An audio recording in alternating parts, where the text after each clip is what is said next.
Here we go.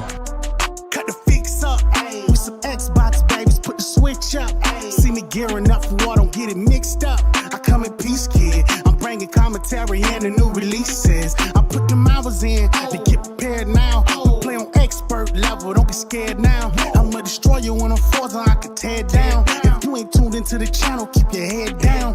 Cut the fix up, ayy. With some Xbox babies, put the switch up, ayy. See me gearing up for war, don't get it mixed up. I come in peace, kid. I'm bringing commentary and the new releases. I put them hours in to get prepared now. We play on expert level, don't get scared now. I'ma destroy you when I'm forced, I can tear it down. If you ain't tuned into the channel, keep your head down.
Okay, there we go. Can you all hear me? I just had to correct some things with OBS.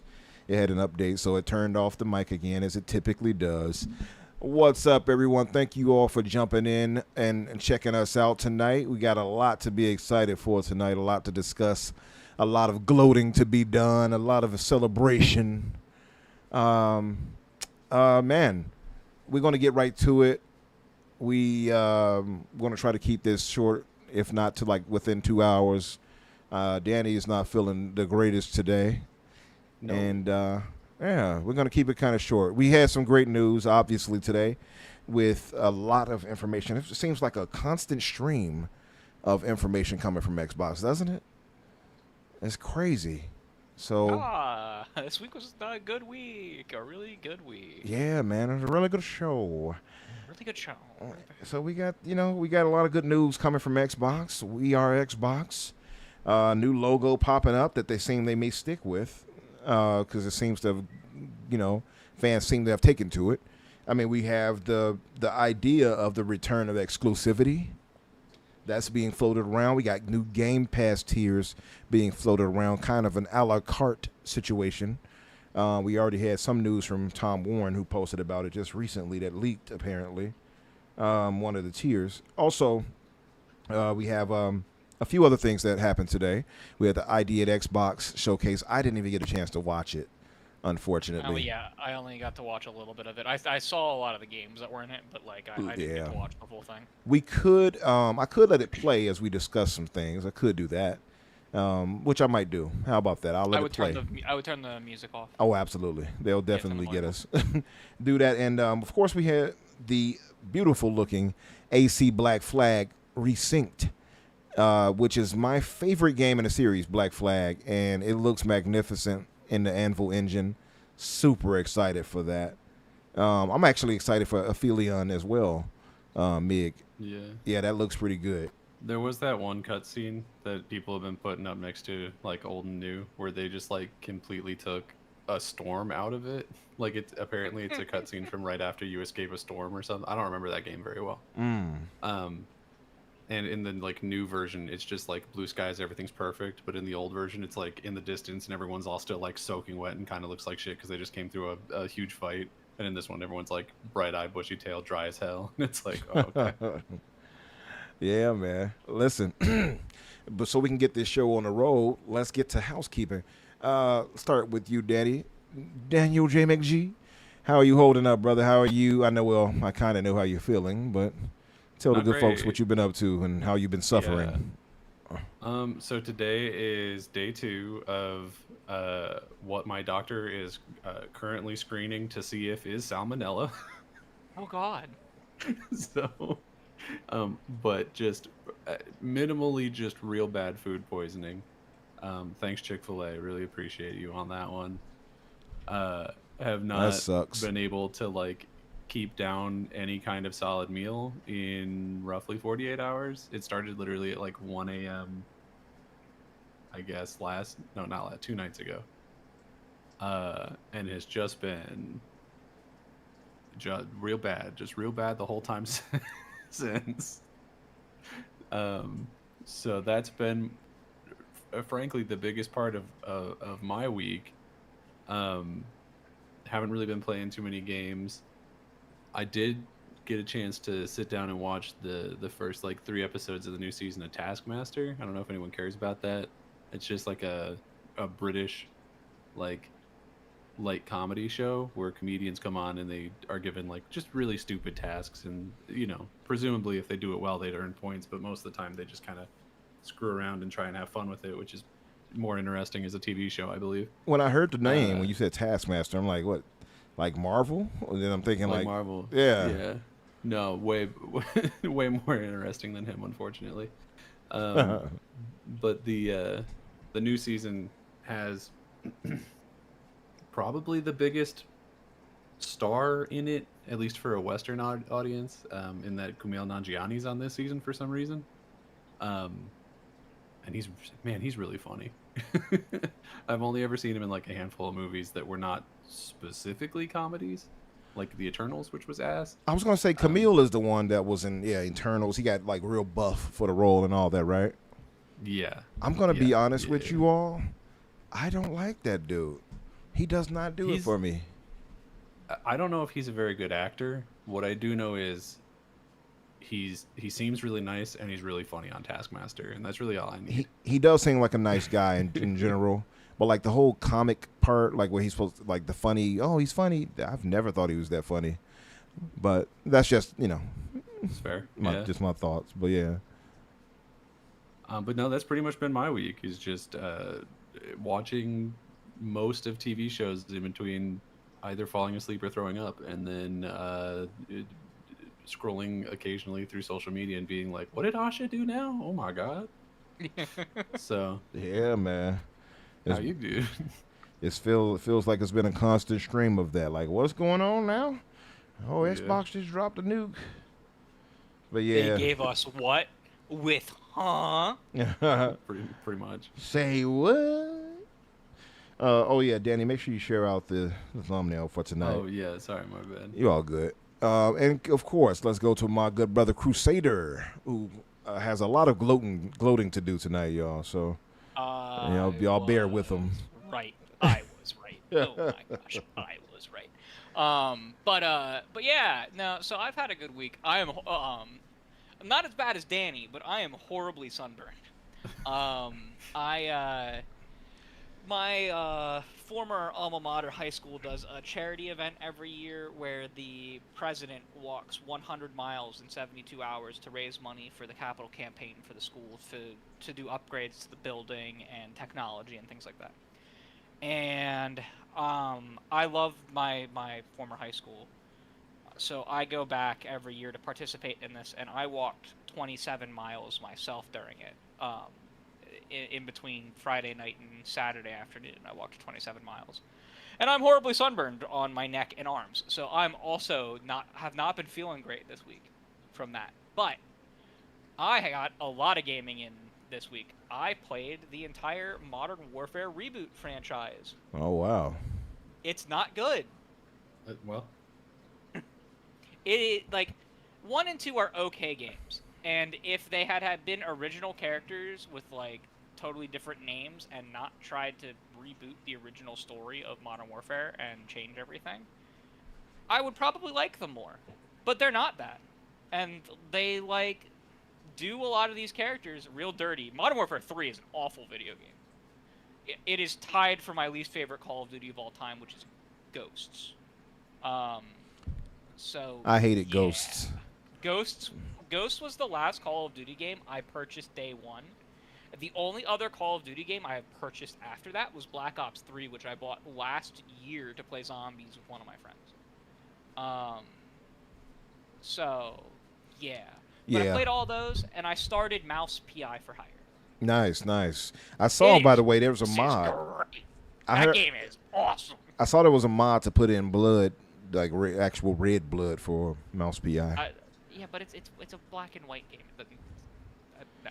But I want blood and vengeance, though, Crusader. I mean, there's blood. It just looks like ink, like a cartoon. It's Oh no, that won't do. I need it's, to satiate my inner, killer. I need actual like red blood to flow.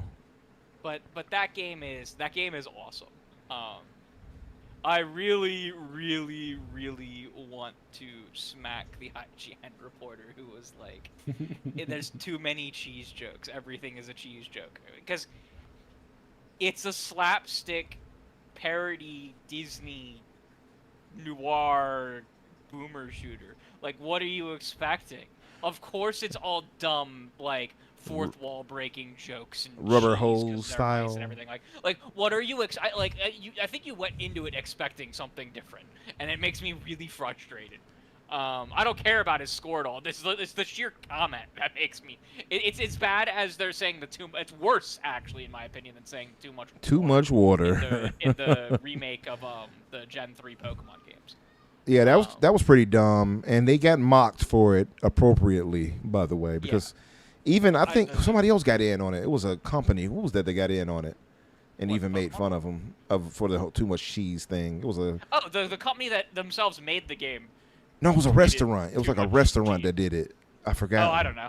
Yeah, it was some restaurant that did. That was hilarious. I didn't see the restaurant. That is good. But yeah, other than that, I have I watched the newest episode of Daredevil. I'm watching that week to week religiously. Like as the episodes come out, I'm tuning in.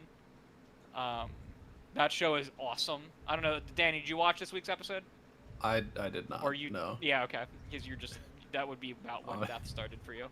Yeah, I think it like just what was it last night, the night before? It would have been Tuesday night. Yeah, no, that was a bad night for me. Yeah. New episode's great. Well, that's good. I'm frustrated. We have to wait 2 more weeks for the end of it. Oh, is there a hiatus? No, it's just that we got 1 episode a week and there's 2 more Oh, okay. episodes. The way you said that made it sound like. Yeah, it makes me sad. Yeah. But yeah. Yeah, it was okay. So this game on the screen, I saw someone, I think it was Mig, that asked what this was. This is 13, what is it, 80 something? X-Voto. Let me make sure I got it right. Yeah, X-Voto 1348. I'll type it in the chat for you. X-Voto 1348. Chat, other than nerds and other legends, is it does anyone else think I'm coming through like quiet right now? That's Like, interesting. Yeah, you're welcome, Can you Mig. guys hear me? Can you all hear Crusader well enough, or does he need to go up a little bit in volume? 'Cause, yeah, it would have to be Umbra to increase me because on my end everything is maxed. Let me make sure. Let me see if I can turn you up a bit on my end. There you go. Oh yeah, that's who it was. It was KFC. Thanks, Mick. That's who it was. You should be able to sound. I mean, you should sound fine now, should I say? Let's see. Say a few things, Crusader. Testing 1 2 1 2. Can you guys hear me? Okay, yeah. Few other people were saying you were pretty low. Okay. Is it better now? I got you at 100, so you should be good now. Yeah. All right. Any louder, and my eardrums all will of burst. my inputs are maxed on my side, which I do just specifically so that anyone that wants to mix me can raise me up or down. Yeah. But so I got the games that's going to pop up on the screen are all from the Steam Fest they had some time back, guys. So if you ever want to know what game is showing, just ask me and I'll type it out for you or tell you what it is if I can remember it. Yeah. This one right here was pretty cool though. I liked it. It's kind of got this Joan of Arc kind of feel to it a little bit. I don't know, but it was all right. Get it cheap if you can get it cheap because it's not the I think the code for it is not. It's not like a high-end AA. Yeah, right? You could tell it's got some bugginess about it, or some jank. I don't want to say bugginess, jank. But it's decent still. It's a nice looking game. It looks cool. Nice little cheap little AA. Why not? Anywho, for myself, I am still in the world of Crimson Desert, and man, they just had a crazy big update today. I think probably about a gigabyte or two. I'm not sure how many gigabytes it was. It was a sizable download, and they added so much more quality of life stuff into that. And man, I'm constantly blown away by how fast this team turns things around and adds new stuff. So I'm impressed. I'm about 240 maybe 8 hours in now. And I am just making it to chapter 8. So I think it may be about 12 chapters in the game. I'm not sure. I have to kind of figure out how I'm going to end this. So what I figure I'll do is I'll do the campaign, get my dragon and everything else that you can get, maybe do a few side missions, and then call it a day. Anything I feel that kind of wraps up the main narrative, I think I'll be good with that until maybe they start adding like DLC or something like that. But as it is, I'm good. That's way more than enough time. And I got so many other games I want to get to. So let me give a shout out to some of the folks in the chat before we carry on. No, this ain't Crimson Desert. No, I was just speaking in general, Assassin. But shout out to Assassin. Shout out to Grey Monad, our mod. Shout out to Halo Gaming. Shout out to Brett Brigham. Hold on. What did you say, Brett? You said, first off, you said hello to me. Hello to you, brother. He says, nah, they gave up on Xbox, so I gave up on them. What are you feeling now, though, Brett? Because it seems like, sounds like Xbox is back on the menu, boys. I'm just saying. Shout out to my brother Soil Tech, our other mod. Stilo, what's up, brother? Vandal, my brother. Boots on neck, he said. Biff Rinaldi, what's up, brother? Who else did I see here? I saw someone else. Of course, Mig. I shouted you out already, of course. An Assassin. And Nerds. There he goes. Nerds, my brother. And Brother Grim Tales. Hey, shout out to both of you. And was there one other person I see? I see Relis. What's up? Legendary Yobi. And he acknowledges me. Thank you for your acknowledgement, my legendary brother. And that looks about it. And how do I apply to be a mod? Do I need to praise Unreal Engine? That is a good question, nerds. Yes, that's the answer. You must praise Unreal relentlessly. And then I will consider it. So Brett says, I was talking about the ex-Voto devs. Okay, I see what you're saying. He said they canceled the Xbox version, so I gave up on supporting their game. Yeah, listen, I can't blame you for that. I felt the way about certain games doing it. This game right here, not so much, but I understand the principle. It's the principalities behind this, Smokey. And if you're coming out, and maybe to be fair, it could have been a thing where they had to prioritize and say, well, do we need to go here? They're a smaller development team. Maybe they couldn't afford it, and they wanted to go to the platforms where they can get the most exposure. It's a lot of different moving parts that go into factor, right? I guess it's because I don't care enough about them that it doesn't bother me, but I do understand the principle, because when other people have done it, other studios that I knew could have probably afforded it, I felt the way about that when I was strictly on consoles, so I understand. But, I'm on PC now, so it is what it is for me, Brett. I get to play everything I want. Just about. Anyway, let us move into the news roundup. Unreal Engine is the force that keeps our gaming planets in orbit. Praise be unto UE5. See, nerds, that's the type of talk I like. That's the type of talk I appreciate. Great Monad booed me. Danny, do you want me to do the roundup, or you good doing it? I can. Okay, up to you. Yeah. All right. I might miss some things, but we'll see. Do you want to merge all? We'll skip the Xbox stuff and just merge that into the greater. Yeah. The greater conversation. All right. Except this one, I think this is probably separate enough. Hey, South of Midnight, my game of the year from last year, just won a Peabody Award, an award that I didn't know it existed, but apparently is kind of a big deal. It's a Yeah. writing award, Apparently isn't it? not a. Like it's a really prestigious writing It's award. a surprisingly prestigious award. It's for Yeah. like things that have made like cultural impact and Yeah. like told untold stories, things like that. Like the other things nominated for Peabody Awards are like, frankly, and I love the game, but things that are like way heavier. Like, you know, we're talking about like documentaries about Gaza and like all kinds of crazy like really dark shit. So the fact that this was nominated in its own little subcategory of like, you know, digital stuff, but that on top of that it also managed to win it, pretty surprising and a really big deal for Compulsion. Yeah, listen. That's a W. It's kind of a bit of a, and he did get a BAFTA too. Shout out to Nerds. He's trying to earn that mod position right now. He's like, let me give you the info you need. I see you, Nerds. I like that. But he said, yeah, that we're going up against Pluribus, which was pretty good, and the Pit, which of course won an award, I believe, a few awards actually, at the Oscars. Yes. So, or at the not the Oscars, the It would have been Emmys. the well, not the Grammys. What the hell is the name of that thing? The Emmys. Emmys For TV? Yeah, I'm like the Grammys, the Emmys. So that, and I've heard nothing but great things about the Pit. So for it to win against these two is pretty phenomenal.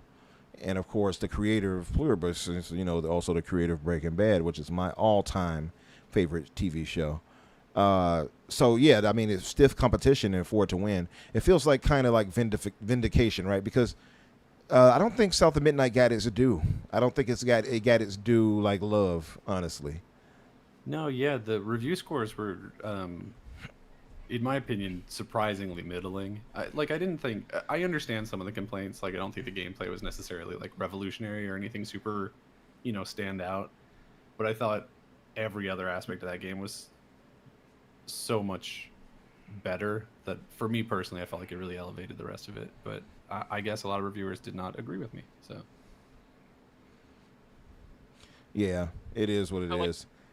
Games don't. There's not a lot of games that have won this kind of award, by the way. no, there's not a lot that have been nominated. They do an interactive. Thing. Pentiment also won one, by the way. Did it? Yeah. I'm looking through the list of some old ones. Life is Strange has won a couple. But, like, because they have, like, an interactive section for, like, it's, like, VR documentaries and things like that.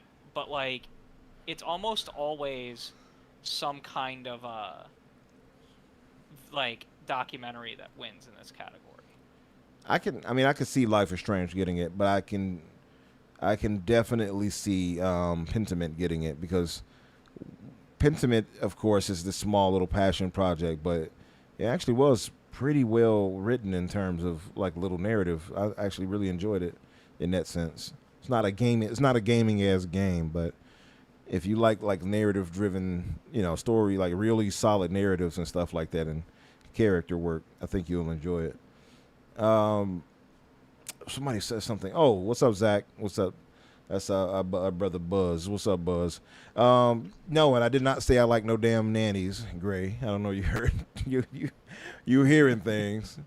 Yeah, you know, I would say too. For last thing I would say is for South of Midnight is that I don't know what it's doing on. Did it already release on Steam, on Switch 2 and stuff like that? I know it released on PlayStation. I don't know about Switch. Yeah. South of Midnight? Yeah. Yeah. I would hope that it gets like a bit of a, I don't want to say resurgence, but I hope that it does well. Yeah, Switch 2.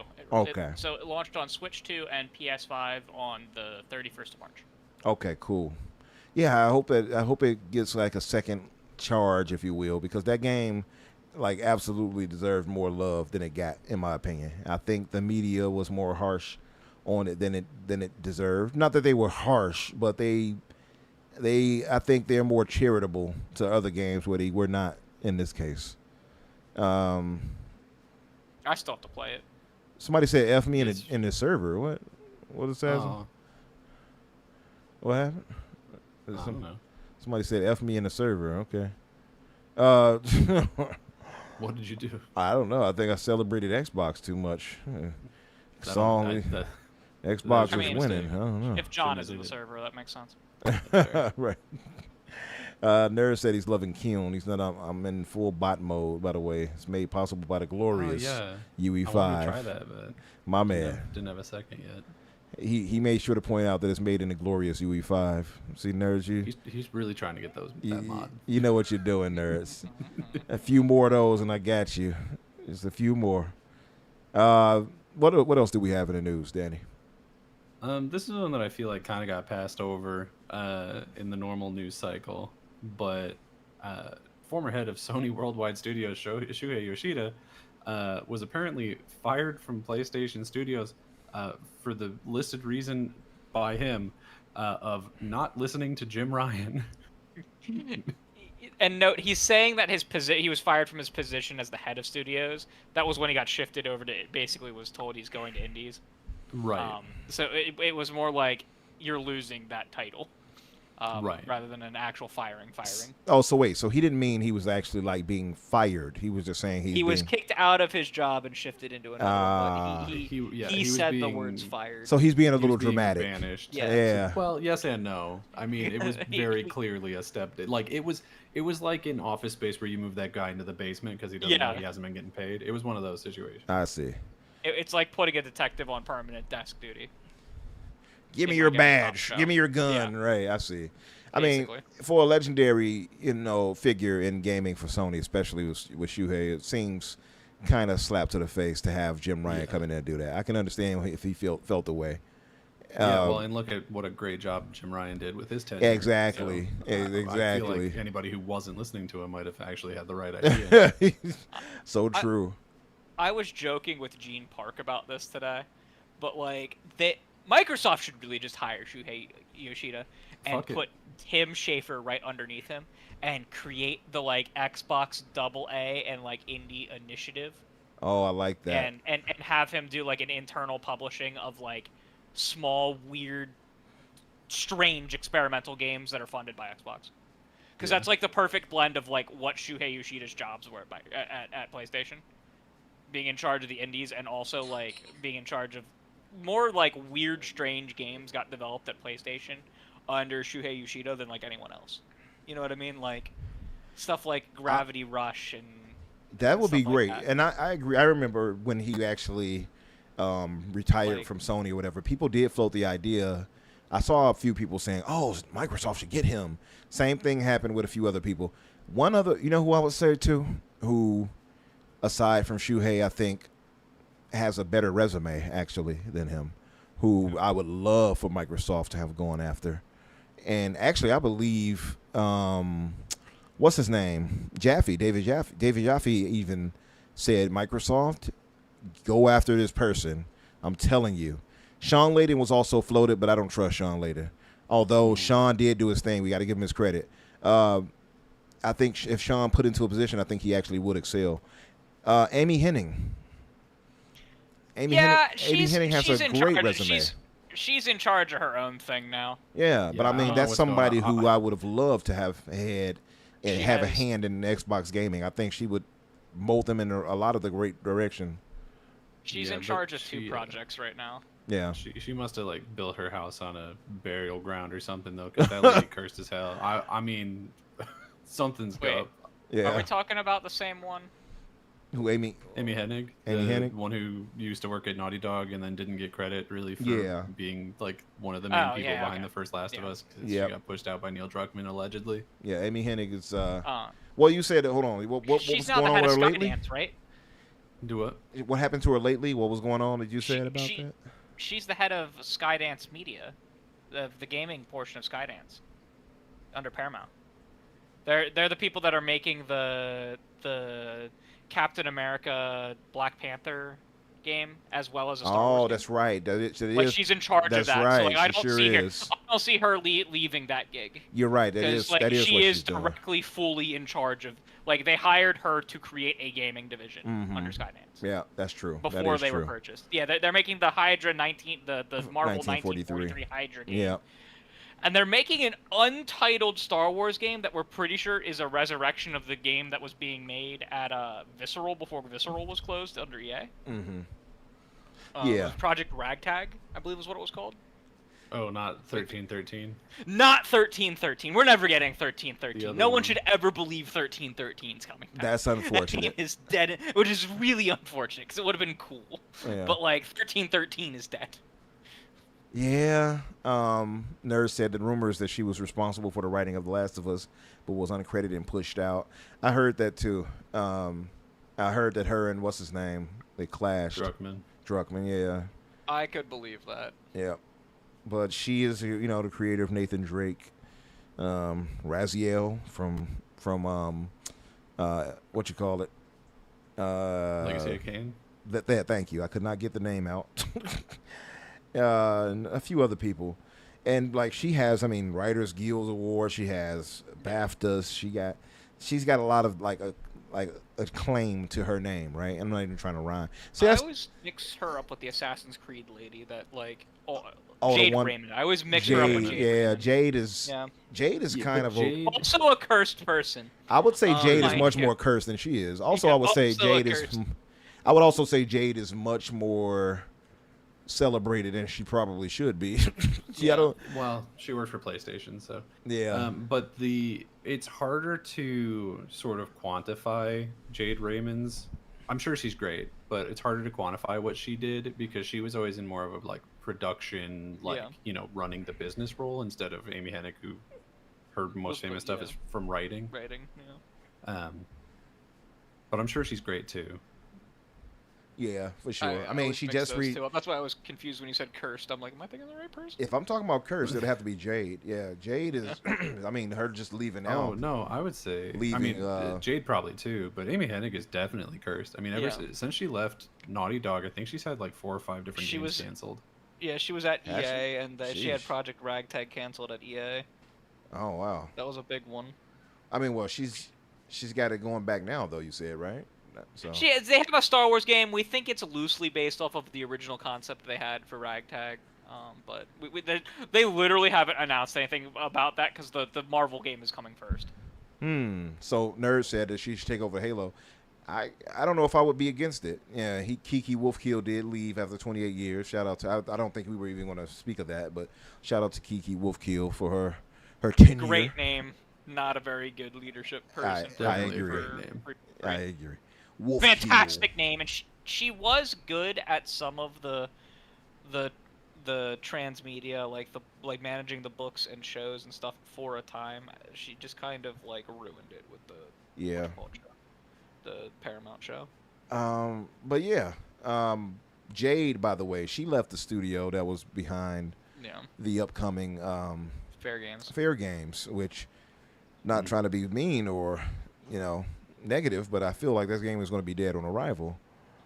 Personally, I hope it isn't, for the sake of everyone who's working on it, and also just in general. I would like for more games to come out, but it's not feeling great.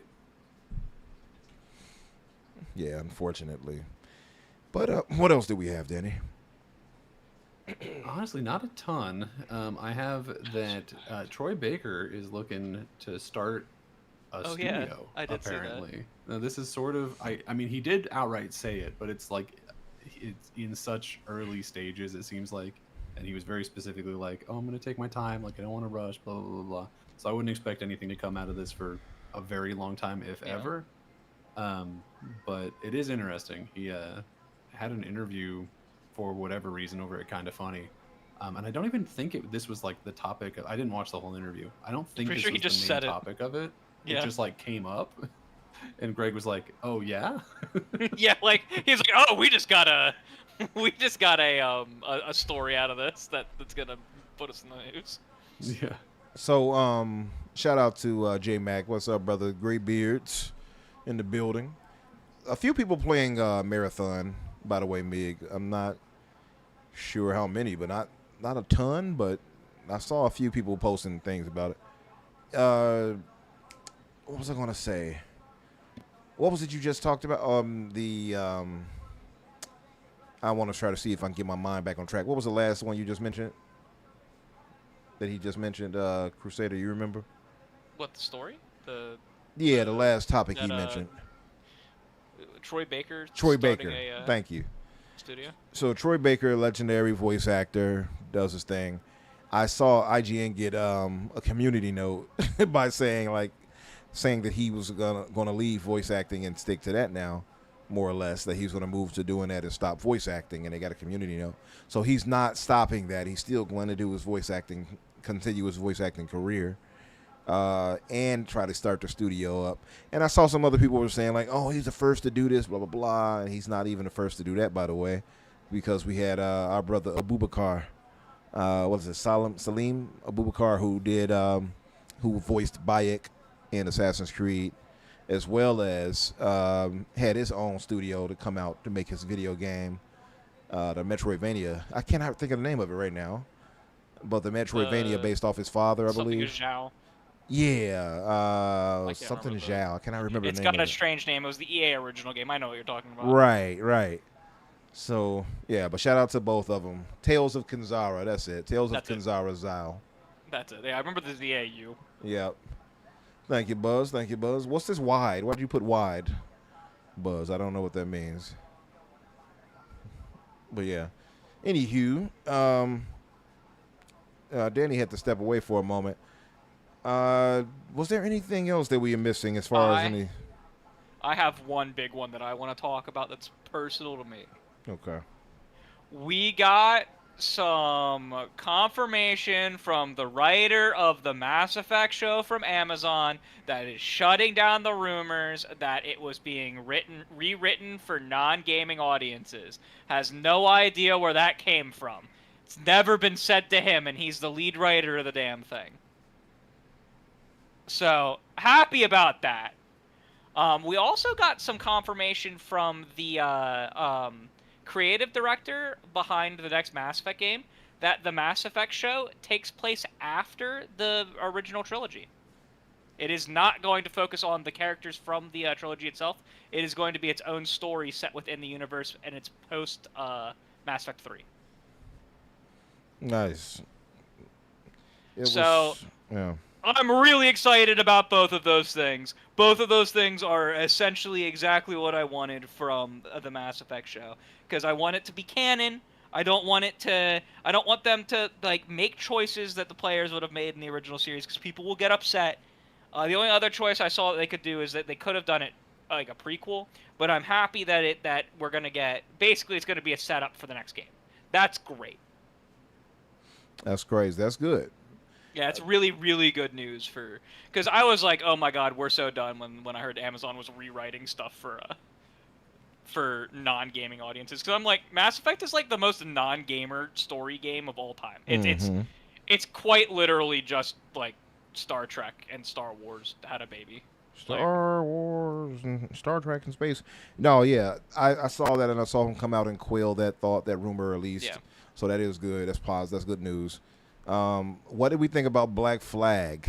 Thanks for joining us, Junior. I think it's my first time seeing you, Junior, but I saw it earlier. I watched the trailer for it. I could play it as we talk about it. The game looks phenomenal. Yeah, let me do that. I saw bits and pieces of it. I didn't watch I haven't had time today. There was 2 things today that they had shows of, and I couldn't watch either. I didn't watch the ID Xbox show either. Yeah. I did not have time. But from the things that I did see about Black Flag, I was always like, why are they redoing Black Flag of all of the games?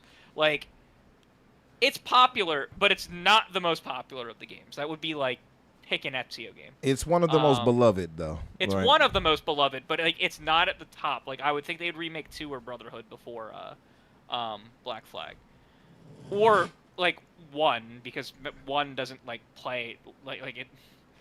It's not on everything, and the things that it is on, it plays okay. Like the 360 version is fairly good on the Series X, and the GOG version is okay at best on PC. But like 1 needed, so like the whole time I was like, why are they doing Black Flag? And then I watched like bits and pieces of that gameplay they showed today, and I'm like, okay, this looks great. I understand why like people are gonna be really happy with this. I may actually pick this up very quickly after it launches. Yeah, man. So it looks good. It looks really good, right? It looks great. I was blown away. Personally, I'm a big time, long time fan of that specific game. I almost always champion it when a discussion comes up about best Assassin's Creed games and stuff like that. So it was like nothing for me to see it and be hyped. But I'm just impressed. It looks really good. I'm glad that they are going the route of it's not just a redo of as for visually. They're like crafting new stuff. Like there's new missions. There are new. There's newness in terms of how he moves, how you fight, things of that nature. So I appreciate that. It looks like they really refined the original style of combat because like when it had leaked that they were redoing the combat, basically everyone assumed that when they were redoing the combat they were going to redo it like the newer RPG game, which I was not very excited about because I don't think the combat in the new Assassin's Creed games is very good outside of maybe Shadows. But even still, like, I like the classic Assassin's Creed more. And this looked classic Assassin's Creed as hell, but, like, really fluid and, like, almost, like, it's fluid in the way that the wall running was perfected in Unity. Like, it looks just so fluid and, like, clean to play. Really, really excited for that. Makes me really want to pick it up. Yeah, 100%. You all should be seeing it on your screen now. Game looks phenomenal. What did I do? There we go. Yeah, there's some weirdness with the Black Flag remake where like a couple of the scenes look really off compared to the originals. Like, and by off I mean like there's one where it's like a mission where you're coming out of a storm, and in the new cutscene the storm is just like gone. But, like, it's not that, like, it looks visually off. It's that, like, some of the consistency is a little off. But, I get like, what you're saying, yeah. To be fair, this is, like, still work in progress. They make sure to show it at the bottom, so it does. I will give them grace when it comes to that. I just want to point out, there aren't many, but it just looks phenomenal. There aren't many engines in gaming that I will praise as much as I will Unreal, right? There are only a few. You have... Anvil, right? I would say id Tech. I would say Decima.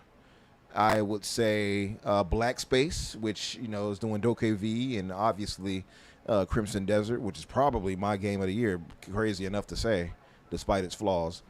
And the Anvil engine, like you mentioned. Yeah. The Anvil engine is 4A's phenomenal. Is pretty good too. Yeah. The Metro people's theirs is. Oh yeah, that's pretty good. We don't get enough of that because like only they use it and they release a game like every 5 years. But like that one's pretty cracked too. Yeah, that one's pretty nice too. I would agree. I think the screen is. Let me fix the screen. Hold on. Yeah. I just noticed it. Forza Tech is really great with cars. We're gonna have to.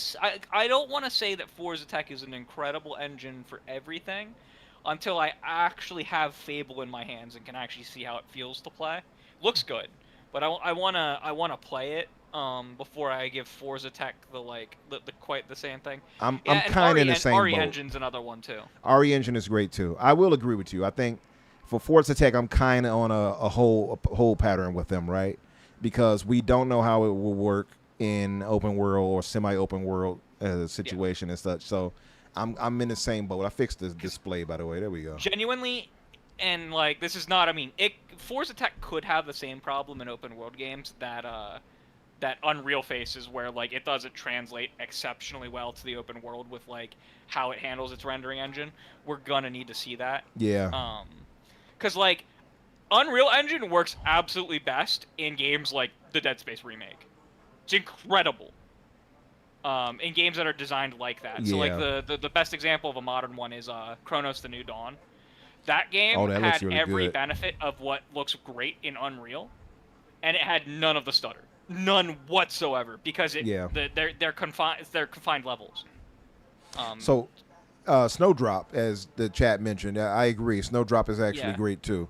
I don't think it's great as like some of the other engines we named, but I think it is great in its own way. So, actually, what are they using for this? Are they using Anvil for this, or did they merge everything over to Snowdrop? This is Anvil. I think for all the Assassin's Creed games, they're going to be using Anvil going forward, and Snowdrop will be for like Division and Yeah, Division and massive games. Then they used it for the Avatar game too, I believe. They used it for Avatar and Yeah. for. I know that people like to rag on Star Wars Outlaws, but technically and visually, that game is incredible. I got that. I have not played it yet. The game is like I heard good things about level it though. and on a visual level. Yeah. That game actually is one of the it's a masterpiece of technical design. Like Okay. I remember they came out and said that like the Switch carts weren't fast enough for the asset streaming in that game, that it needed to be on the internal storage of the Switch, which is why they just like completely ignored the carts to begin with.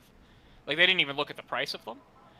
And I genuinely believe that, because that is an engine that is optimized for asset streaming. Like if you turn on absolute max settings in Star Wars Outlaws, that is one of the greatest looking games of the generation. I gotta try it out soon, and I know they actually streamlined a lot of the elements, the stealth elements, and because people complained about that. I actually watched shout out to K. Santi. I watched him get his ass handed to him. They caught him like every time he was sneaking around. And I was like, oh, goodness, that's how it is? I didn't like that. Almost all of the Force stealth has been removed. Yeah, that's what I heard. There's a few missions that are still Force stealth because, like, it literally wouldn't make narrative sense if they weren't. Right. But they removed almost all of the Force stealth from the game. Because I played it after, like, a ton of rounds of patches. I loved it. I loved Star Wars Outlaws. I recommend it highly. Okay. If you were to play the launch version, I could understand why you would do anything but recommend it. Right, but like the version that exists now is very good. Yeah. So here's some of the combat here. They got the parry system going with it now as well, where it automatically assassinates, I think, if you parry a perfect parry. Yeah, also, they got it going like the classic ones. It looks so good. It looks really good. He's also, it was funny to me. By the way, this right here, the rope that he threw out like that to catch him. Get over here. Get over here, like Vandal asked. He says, with that grapple hook historically accurate, guys? I don't know. Yeah, I think it was a historically accurate grapple rope, Vandal. Absolutely. But I was noticing the way he was traversing. It kind of reminded me of Connor from Assassin's Creed 3. Rodon, how do you say his Native American name is? Rodon Hadun. Oh no, Rodun Haga. Okay, hold on. Radun Hagedun. That's it. Radun Hagedun. That's how you say his name. Radun Hagedun. It looks ridiculous if you look at the spelling of it too. It looks like impossible to say, but it's pronounced Radun Hagedun. And Connor from Part 3, yeah. And he moves like him. I noticed as he was traversing on these buildings and stuff. I'm like, and these trees. That part right there looks very Connor-esque. It's straight because it was back in the day. They reused. And mind you, he's Connor's grandfather. Creed came out a year back in the day. True, and mind you though, narratively, our brother here, right? He's his grandfather. So I thought that was kind of cool. I wonder if they did that purposely. That's what I was wondering. Yeah, maybe because Conway is his grandfather. But yeah, that might be the lore reason that was created for why they reused the asset. Yeah, I think I almost guarantee it's the asset was reused and they came up with a reason. Probably rather than the other way around. But yeah, this looks so good. Like this looks like classic Assassin's Creed modernized. Yeah, it does, and that's a good thing. This makes me want a remake of 2 and Brotherhood more now, though. I love Part 2. I love Brotherhood as well. I agree. 2 and Brotherhood are my favorite Assassin's Creed games. Black Flag is still my all-time favorite, but Part 2 would probably be second. Now, to be fair, by the way, look how great this water looks. God, that looks good. But I like the tall buildings and cities more than the. That looks good too. More than the new, I just like the gameplay mechanics of the taller buildings and cities more than the New World. Yeah. Stuff of 3 in this, but like this game, I remember having really fun ship combat. I love, man, this right here. I didn't think it was a Dragon 3. But it was a Dragon 3 and made fun in this one. 100%. When I played the Naval Combat in 3, I was like, it wasn't terrible, but it wasn't like it didn't catch me. I played it in this, and I was like, this is so damn fun. And then you had the little shanties that they're singing and such as you're doing your thing. They added new ones too. I saw. They're adding new ones in this. Yeah, and then you can go to deep sea diving. All of this game is just. almost perfection for me, in my honest opinion. I know there's nothing perfect, but this was the closest it came to in game form for me. I can't speak highly enough about this game. Also, the way he's bombarding the ships looks really good. I like look at the flame, the boiled, or not boiled, the burned wood and all that. It looks so damn good, man. It looks so damn good. In chat, they're talking about how Brotherhood added the multiplayer, and they're not going to include the multiplayer in this. Yeah. I miss the Assassin's Creed multiplayer because it was its own thing. It wasn't trying to be some other game's multiplayer. Like, it was basically the real life game of Assassin, where like you have someone's picture and someone else has your picture, and you're hunting people over the map. Like, it was a ton of fun. I hope they do bring something out like that out separate. Sounds like they might, from other leaks that surrounded this game. Yeah. Totally separate from it. But like, yeah. Was there DLC for 4? There was at least for Black Flag. Yeah. Well, it is 4. So I don't know why I'm saying that. Was, Freedom Cry. Freedom Cry. Yeah. Yeah. Out of all that one. Okay, because I know that was released separate. It was, yeah. And that was like with a remaster. That was really separate. But was there an actual? Because like I know that was standalone too. Like you could play that standalone. Yeah, that was what was his right. name? Adewale. Adewale. That's it. Were there any DLCs that were like semi-integrated? Oh, that like looks good. The George Washington one for 3 or anything like that? Not I that know I they're not can. including any of the DLC, but like I didn't expect them to include Freedom Cry because like again that was like a separate. It was a standalone expansion. Not that I can think of. Although, did they say at all that Freedom Cry wouldn't just be part of? Yeah, they this? said that none of the DLCs are included in this. Okay. Again, I'm pretty sure Freedom Cry is included in like the remaster of one of the other games. Like it is Probably. available on modern platforms. Yeah. So like it's not the end of the world that it is not part of this. Yeah, unfortunately. I just wasn't sure if there was anything that was like the George Washington, the tyranny of George Washington or stuff like that. Yeah. Yeah. There's also no reason to assume that they won't find a way to release it again later. Yeah. It's fair. Yeah, if this does well enough, they probably will do that. So, no, I just will say, I mean, we don't have to stay on this one too long. I just want to point out the game looks phenomenal. I am a fan of the Anvil engine. It does things that Unreal can't do. And I'm just going to be real with you. Unreal cannot do open world design like this, where the fidelity still works. There are no, like, stuttering and things like that. It just can't do it. And it might be because it's a slightly stronger fidelity in terms of that, maybe. It's a limitation of how the original rendering pipeline was designed. It's structurally what Unreal was originally designed for, and the games types that it was originally designed for, versus open world, which really got popularized after Unreal 3. Yeah, I heard that too. Because like Unreal 3 was like the era of like Mass Effect. Mass Effect was a big game in Unreal 3, which was like looked incredible in its day. It did. Right? Yeah. But like that was the type of games that Unreal Engine 3 was designed for, and 4 was really an extension of that. And as a result, as a result of like an increase in just asset load size and things like that, where like 4K assets are simply bigger because of the size of the texture maps for being 4K.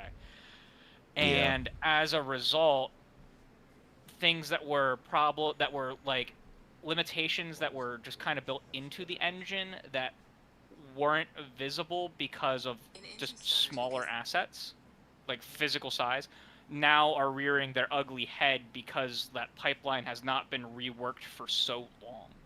And now that there are other things that are kind of pressing on that pipeline's ability to efficiently do things, it causes problems with open world stuff. Yeah, that like Arkham Knight was an open world game made in UE3, didn't have those problems because of like literally the asset map sizes and everything. Like the game looks fantastic, but you go and you look at its assets now, and you realize that a lot of the stuff, that the texture detail is just a lot lower.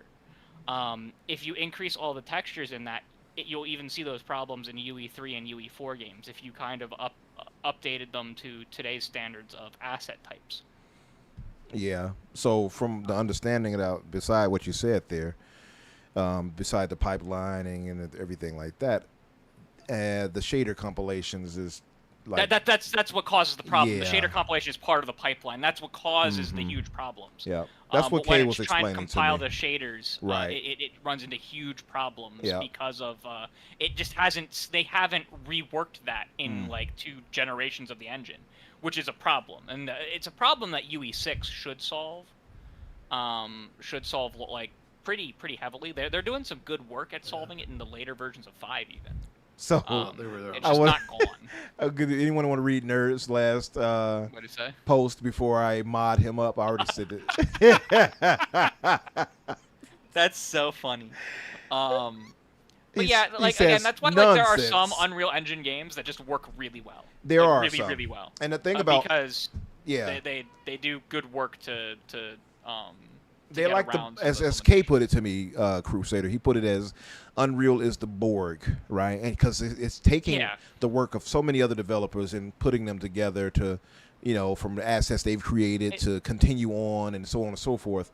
So for that reason, that's why I say Unreal is the greatest, because it's the most widely used AAA engine, right? Yeah, Or it gaming also engine in depends general. I on- don't want to say just AAA, but it's the most widely used aside from Unity. It's semi-open source too. Like you have to license it. You have to pay them to use it, right? But you're allowed to make changes to the engine. And so in some of the open world games where you don't see the problems as much, because there are some that have gotten around the problems, it's because the companies have highly customized the engine. Right. Unity is like that too. The most you like a lot of Unity games people look at and they kind of laugh. The one famous Unity game that looks incredible is Ori. Ori and the Will of the Wisps. It's one it of looks the gorgeous. most beautiful games ever released. Highly stylized, but For one of the sure. greatest games ever released. Unity, the version of Unity that Moon Studios used is so customized that it's called Moonity. Moonity. Yeah, Nice. that's what they call it internally at Moon Studios and in Nice. interviews, because they made so many changes to it to make it do exactly what they wanted to. And the same thing's true with Unreal. The better an Unreal game plays and the less it has issues, the more internal Tweaking was done engineers to the studios have tweaked it. That would explain why the Coalition makes the engine sing. Correct. Yeah. Correct. That's why like, and again, the Coalition also has the benefit of most of what they do is extremely level based. Right. True. It's Right, not typically like- open world. That's true. The maps are more concise and highly detailed, and they can do more detail in the smaller maps as a result. Mm-hmm. Yep. Um, And that's where I say Unreal excels at, Yeah. right? Typically, like Yes. semi-open settings, but open world, like Correct. the Anvil here can do, it just Yes. can't quite do this at the same rate as far as like without I'm telling you, issues go and stuff play- like that. Go play Star Wars Outlaws, and you're gonna see that with Snowdrop. I gotta play it. You Also, have to too, I play want to that. I want to read a few of these. These Black John said Arkham Knight had just got an update recently. I have not looked at Arkham Knight on PC yet. I want to see how great it looks on my 4080 Super. I've heard it looks They added, phenomenal. like the suit from the Batman or something. Yeah, I thought that. I saw that. They added yeah. some weird stuff to it, and like we thought more was gonna happen, and then nothing else happened, and everyone was Right. like, "What?"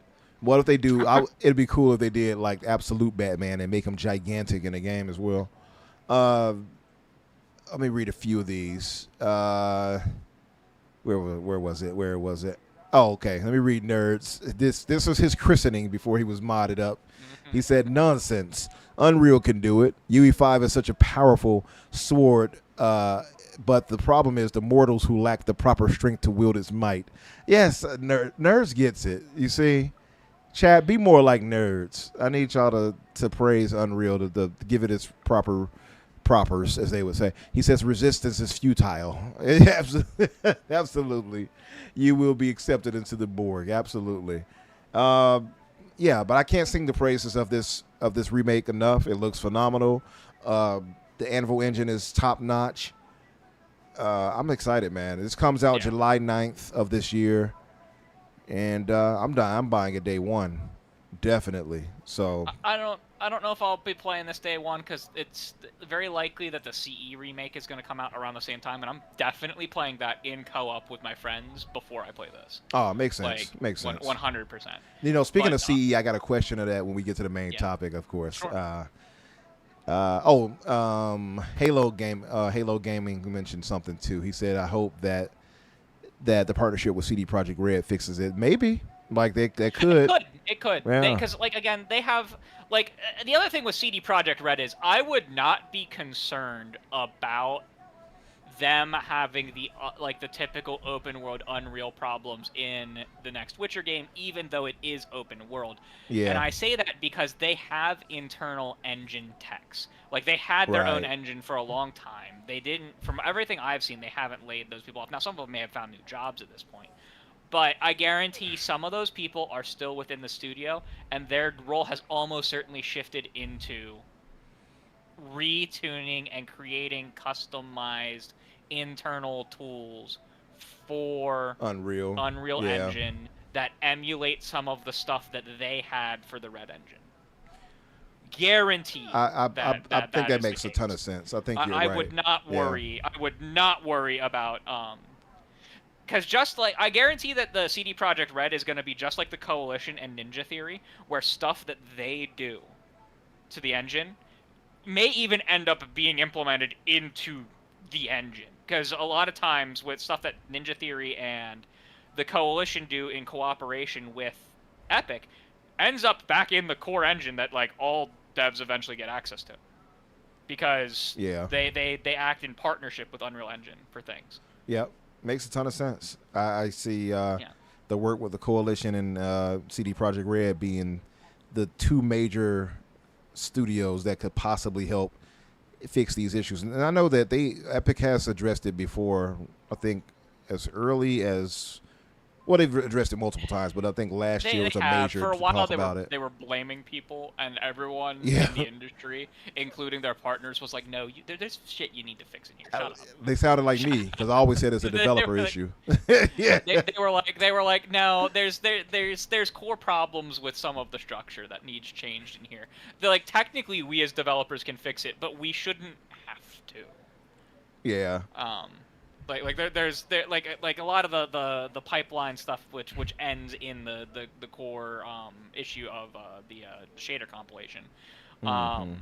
It is stuff that should not need to have external developers fix in a mass market product. Yeah.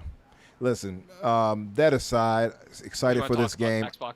Yeah, we're going to move to the major topic, but Xbox. I want to ask Danny, are you interested in this? Are you excited to try this, maybe buy it or, eventually? Am I interested in it? Yeah. I don't see myself buying it day one or anything because I've already played it. I didn't watch the little video about it, so I don't know what all they've added. Maybe that'll change my opinion a little bit, but as of right now, I'm just like, oh yeah, they remade it. Cool. Like, I'll probably play it at some point, but I don't know. Way more than I thought we were gonna get with it.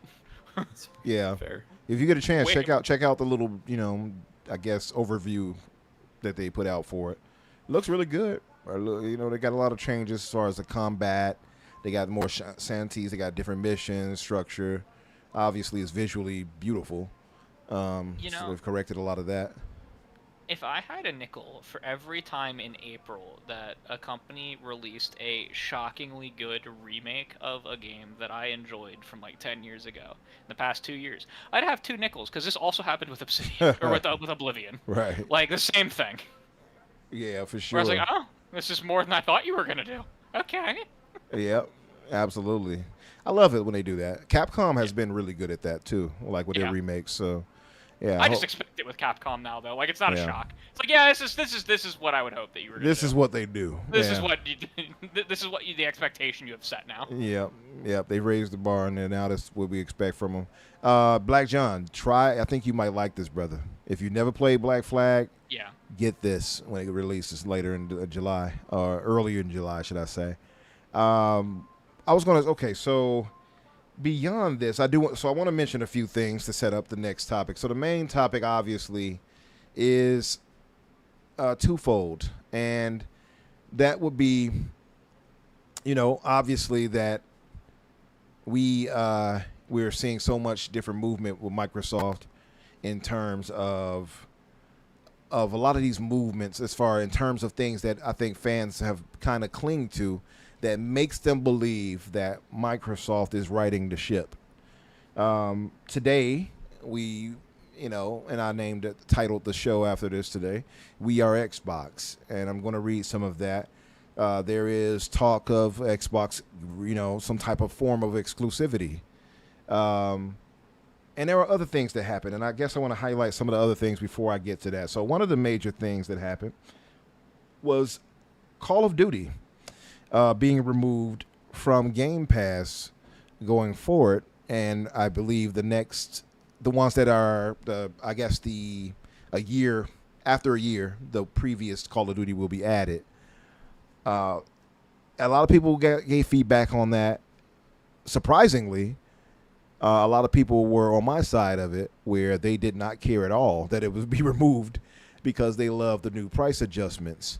Me personally, I'll just get mine out of the way. When they talked about going to $30, by the way, shout out to Punty. I saw you, brother. Sorry about that. When they talked about the $30 increase, I was like, that's it for me. I'm out.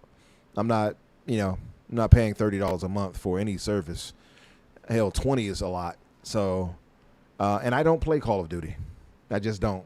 I might play the campaigns. That's really about it. And, but I will. You'll never just catch me like, oh, let's play some Call of Duty. It's just not going to happen.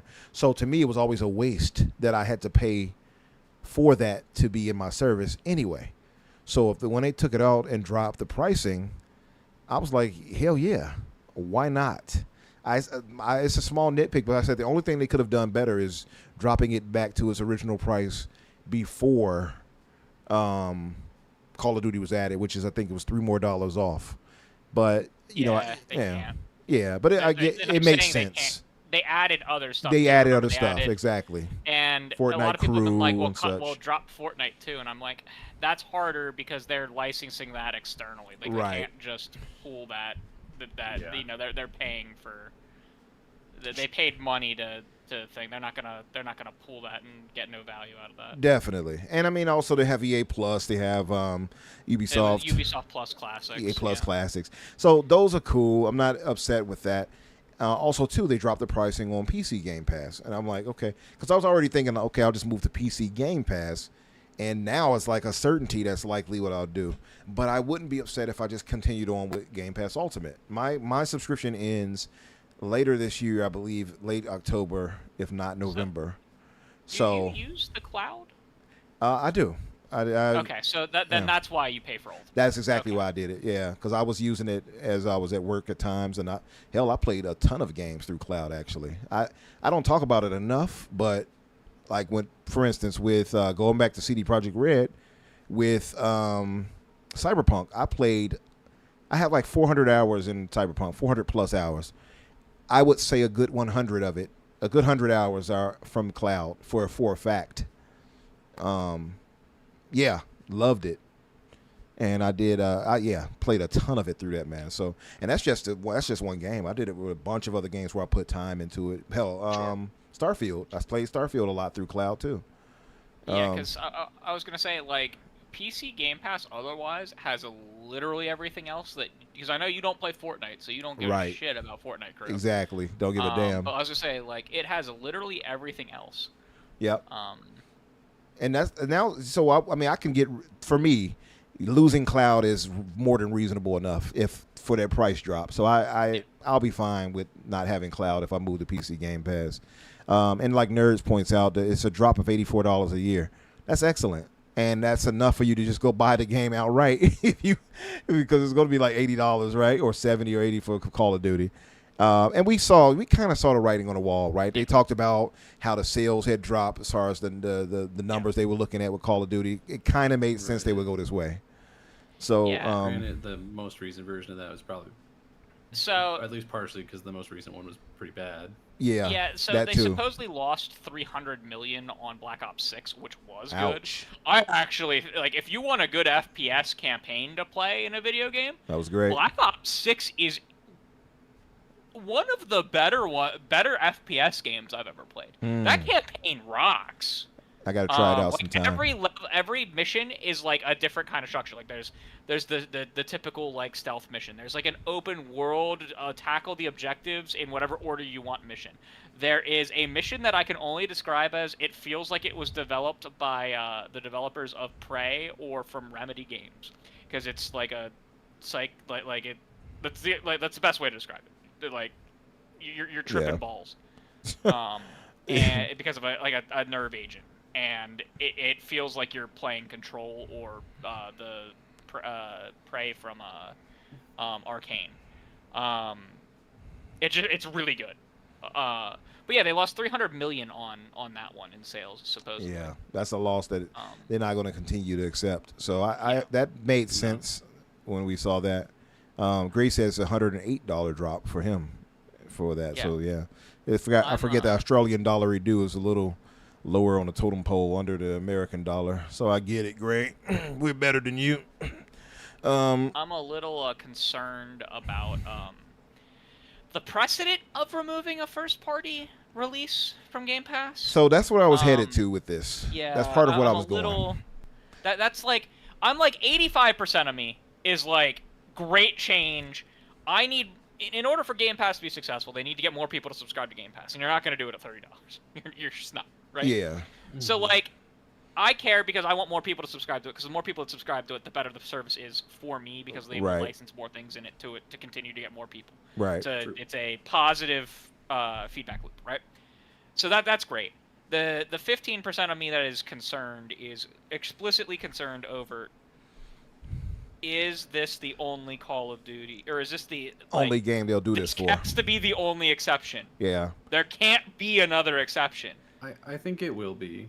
And I've heard people online, like, you know, what would you call it, like pundits or whatever, like people actually in the industry, the talking about video games industry, not the making video games industry, talking about like, but you know, then how do you justify like to these other studios, first party games, why they still have to be in Game Pass? And I think for me, it's pretty cut and dry. Like Call of Duty it really is just on a different level. Like you could just limit it at like, okay, well, is your game the reason that we were stuck in a court case for like 2 years? Right. No, then it's going in Game Pass. You know, is your game the top selling game of every year that Grand Theft Auto doesn't come out? No, then it's gonna go in Game Pass. You know what I mean? Yeah. Yeah, for sure. I agree with that. We know it's not going to stop anytime soon, because they are announcing third-party games that are coming day one to the service through next year already, right?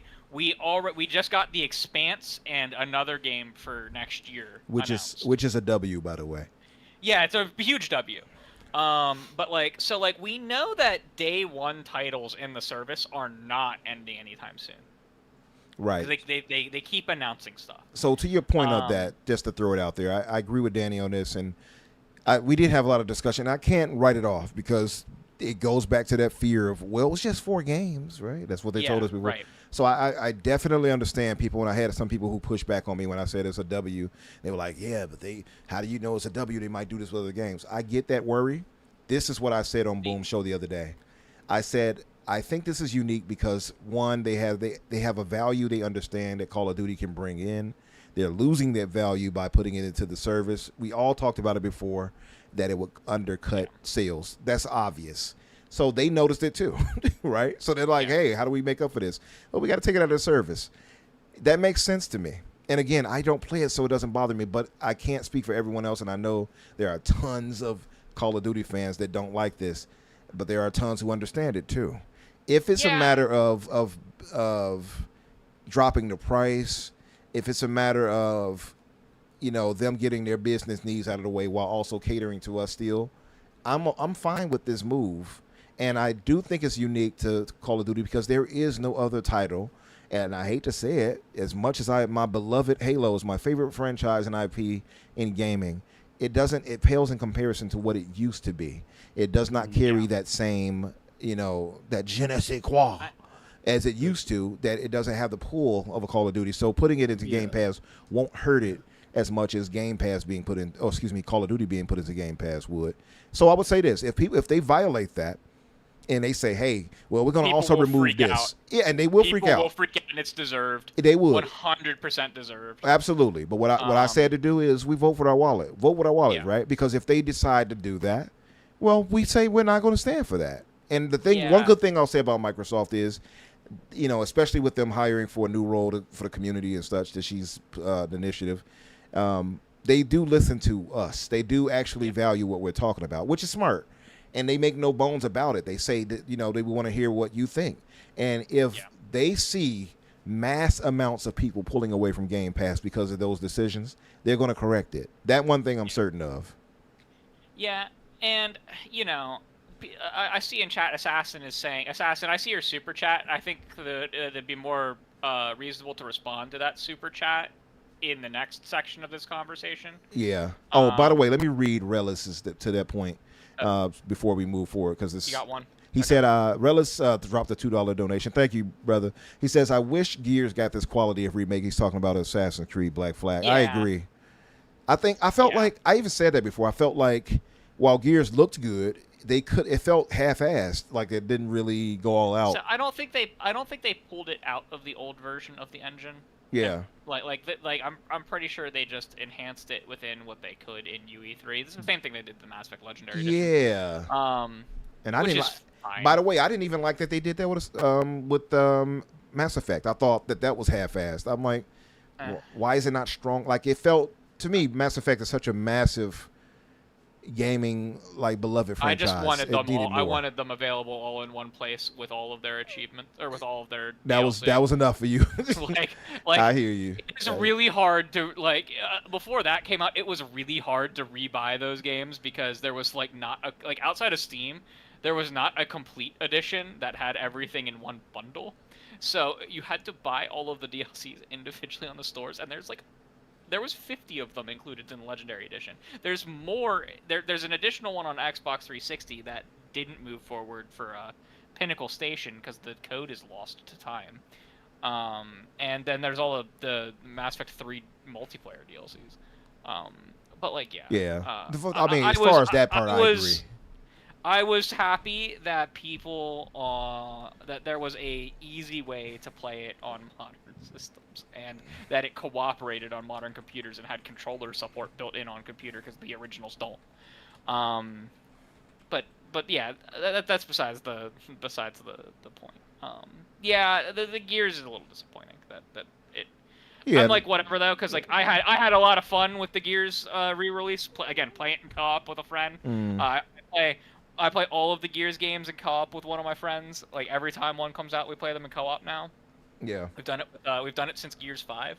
And we went back and played through all the old ones in co-op. So we're excited for E-Day to do that, but yeah, very excited. And I got a question about that as well. So one last thing with the at least for me for the Game Pass stuff. I will say I'm subscribed through the next 3 years. So the price increase or decrease does not directly impact me. I explicitly care because I think it's better for the brand. I think it's way better for the brand. My other thing that I'm really frustrated, and they kind of alluded to it but didn't directly say anything, and it's part of this where I want them to stop and just be concise, and they did really good with that with the rest of the stuff we're going to talk about. But where the hell are the old legacy Call of Duty games? Why is it taking so long to get them in Game Pass? That is a good question. And they're talking about how the legacy stuff. Now, I've heard some stuff behind the scenes. It has been reported to PC Gaming and Windows Central behind the scenes that supposedly they are aiming to get the rest of them on the service throughout this year. Great. All right. Can we come out and just say that? Well, they've been pretty transparent with everything else. Line that says we are targeting to do this, please. Yeah, I mean they're transparent about everything else currently. You may as well. Also, too. Yeah. I'm with you. What is going on with that? It feels like we got one. We just got Modern Warfare 2019. Yeah, that's like why through did those because it finally came. So maybe That's a that's the little first odd. one. We're gonna get like one a month from now on. maybe Fine. hopefully, right? It is odd though. Like you got so many of the older Yeah. titles that should have been on there already. You got what see- the one after that I had never even played. The one where you get knocked upside down. I think it's part 2 of that, right? Yeah. Yeah. And so I haven't even played that yet because I'm like, That okay, game's it's great. coming to Game I Pass. did enjoy it as a game. It was fun as a game. The I heard it story was pretty good. It's just not great compared to the original Modern Warfare 2. Right, which right. is like the pinnacle of Call of Duty. Yeah, In my opinion, of campaigns, like I still think Modern Warfare first 2 Modern campaign Warfare. is incredible. The original It's- one. It has like a it's pretty great. 93 Metacritic that game. Sheesh. Like What did the first one get? Because I'm still it partial was to the also first high. It Yeah. was also high. one. Just to throw it out. So okay, so just to set this up so we can get to this main topic properly. So we had the case where Call of Duty is being removed from Game Pass, and some people took that as negative. I saw some people like, that's bad. I think more people thought it was good versus bad. I think that's the general consensus. At least they also confirmed. We didn't talk about this. They did confirm that they will be coming about a year. I think it's actually gonna be closer to 14 months. I think they're gonna come out like in December of every year. Yeah. They said like But they the did following confirm that holiday. they will come to Game Pass. What did you say, Danny? Yeah, they just said I think the following holiday. Right. Yeah. The following holiday, it'll drop to Game Pass. The ones that They're- we're missing out, like this year's, will be next year in Game Yeah, Pass. they're Right, gonna right. separate the time enough from the launch of the yearly one. So if the yearly one launches in November, I would expect that the port of the last year to come out in January, so as to not cannibalize players. Right. If that makes sense. And that's why they say about a year and targeting holiday.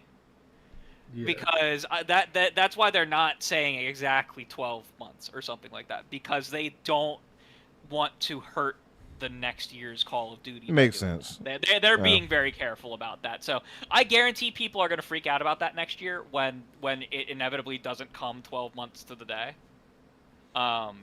And Yeah. it's because they don't want to overshadow the current one. Yeah, for sure. So moving to, I guess, the main topic, and I guess we can You wanna put address Assassin's post here. You want to put up the Xbox Wire post? Yeah. Yeah, I just Alright, got so do you want Tom me to get Warren's. you want me to get you the Xbox Wire one that actually has their exact words? Yeah, please. This I was gonna. based on that before the Xbox Wire one was posted for everyone to see. Yeah, that's fine. I'll read this with the version, and I'll definitely read exactly those words.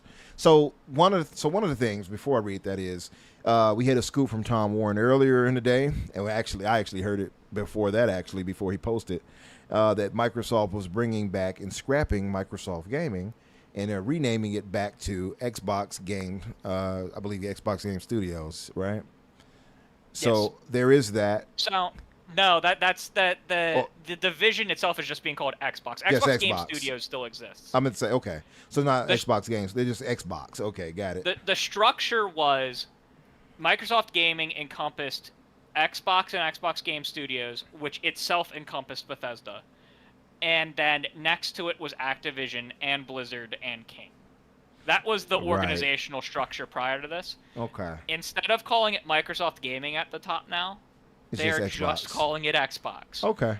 So they're returning to that, and Asha at the Yes. meeting said today that Xbox needs to be our identity. And I mean, they're big on that, right? I'm hearing that, that she put it as the return of Xbox, and they got that on the walls now. Yeah. And obviously, even my thumbnail alludes to it. Shout out to Morty and to Vandal, who helped me with the thumbnail usage with the OAI. But that the new Xbox logo and that glassy green, a lot of people are loving it, right? So it seems like it's catching on, and it does feel, the return of Xbox, as she's calling it, right? It does feel like she's her and team. I don't want to just say her, but her and the team are reinvigorated in terms of the Xbox brand. I want to go. Let's address Assassin's question, then we can move to this properly. Yeah. So Assassin dropped a $10 donation. Thank you, brother. He says, so PC Gamer pointed out in Asha and Matt's statement on Xbox Wire that their presence on PC isn't strong enough. they've been doing day and date on PC for 10 years. So what does this mean?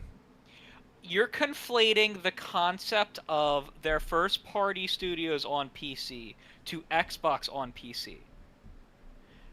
They need their store and their actual presence on PC where they sell not only first-party stuff, but where they sell third-party stuff to be better. They're probably the second biggest store on PC. Like, I think they're bigger than Epic Games. Would you say that they're probably bigger than the Epic Games Store? Right? For sure. I have to imagine. Because, like, outside of Fortnite, what do people actually use the Epic Games Store for? That's what they mean.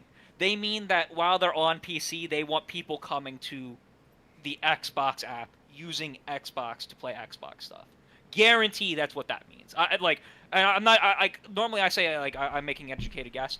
I'm not making an educated guess. That's what that means. Yeah.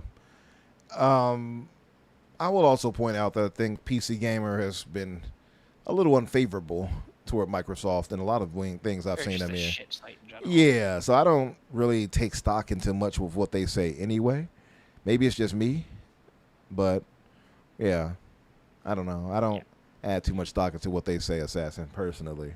Because even with the way you're saying it, I'm confused too. Like, what else? What does that mean? Like, what else could it be if their presence is plenty strong on the PC? What do you like? That's a weird thing to say. Yeah, it's not their first part. Like, again, a lot of people conflate Xbox explicitly with its first party stuff and forget that they're like more than that, even on PC. That would probably be the biggest thing. Yeah. I think basically all she's saying is that, like, if they're going to continue being on PC, that they need the Xbox store on PC to be stronger instead of selling primarily through Steam. Yeah. If they're talking about that, yeah, and even nerds are saying it too. If they're talking about Steam, Epic, and GOG, we're like, what? But if they're talking about Xbox PC and their app and how historically it's been poured as far as their store, absolutely, we can all agree that needs to be corrected. I do want to read a bit of this, and then we can move to the We Are Xbox, her article that you posted to me. Let me read this to set us up. And Danny, I'll start with you, then you go to you, Crusader. So We Are Xbox. Tom Warren posted this on to The Verge. We read the memo defining Microsoft's gaming future. Microsoft's new gaming CEO, Asha Sharma, has laid out a new strategy for what she describes as a return of Xbox in a joint memo with Xbox Chief Content Officer Matt Booty. Sharma and Booty lay out their vision for the future of Xbox that will be judged daily on daily active players and the priorities of hardware, content, experience, and services. Players are frustrated, admits Sharma and Booty. New features drop on console that have been less frequent. Our presence on PC isn't strong enough. To that question, pricing is getting harder for people to keep up with, and core experiences like search, discovery, social, and personalization still feel too fragmented. Developers and publishers are asking for more too. Better tools, better insights, and a platform that helps them grow faster. The answer isn't the same model that it got Xbox to where it is today, according to Sharma and Booty. Instead, Microsoft wants to build a global platform that connects players and creators everywhere. With console as the foundation, Xbox will be built to be affordable, personal, and open, says Booty and Sharma. We will offer flexible pricing, so it's easy to get started and keep playing. The experience will adapt to you, letting you customize how you play. That sounds like the whole Game Pass structuring, helping you find what you'll love and connecting you with the right people. And also here, Microsoft is also reevaluating its approach to Xbox exclusive games or release windows. We will reevaluate our approach to exclusivity windowing and AI and share more as we learn and decide, says Sharma and Booty. The memo also touches on being honest about where we are and the team having a level of self-critique that should feel uncomfortable. So a lot of good self-reflective words in there. And here's the actual article from the Xbox Wire here. Which this is just literally the memo that like they were quoting. Exactly. They just posted it for everyone. I see Greeny here. What was Greeny? What was he painting or something? It was this little apron he got on right here. He's out there chefing it up. I love him. Shout out to Greeny.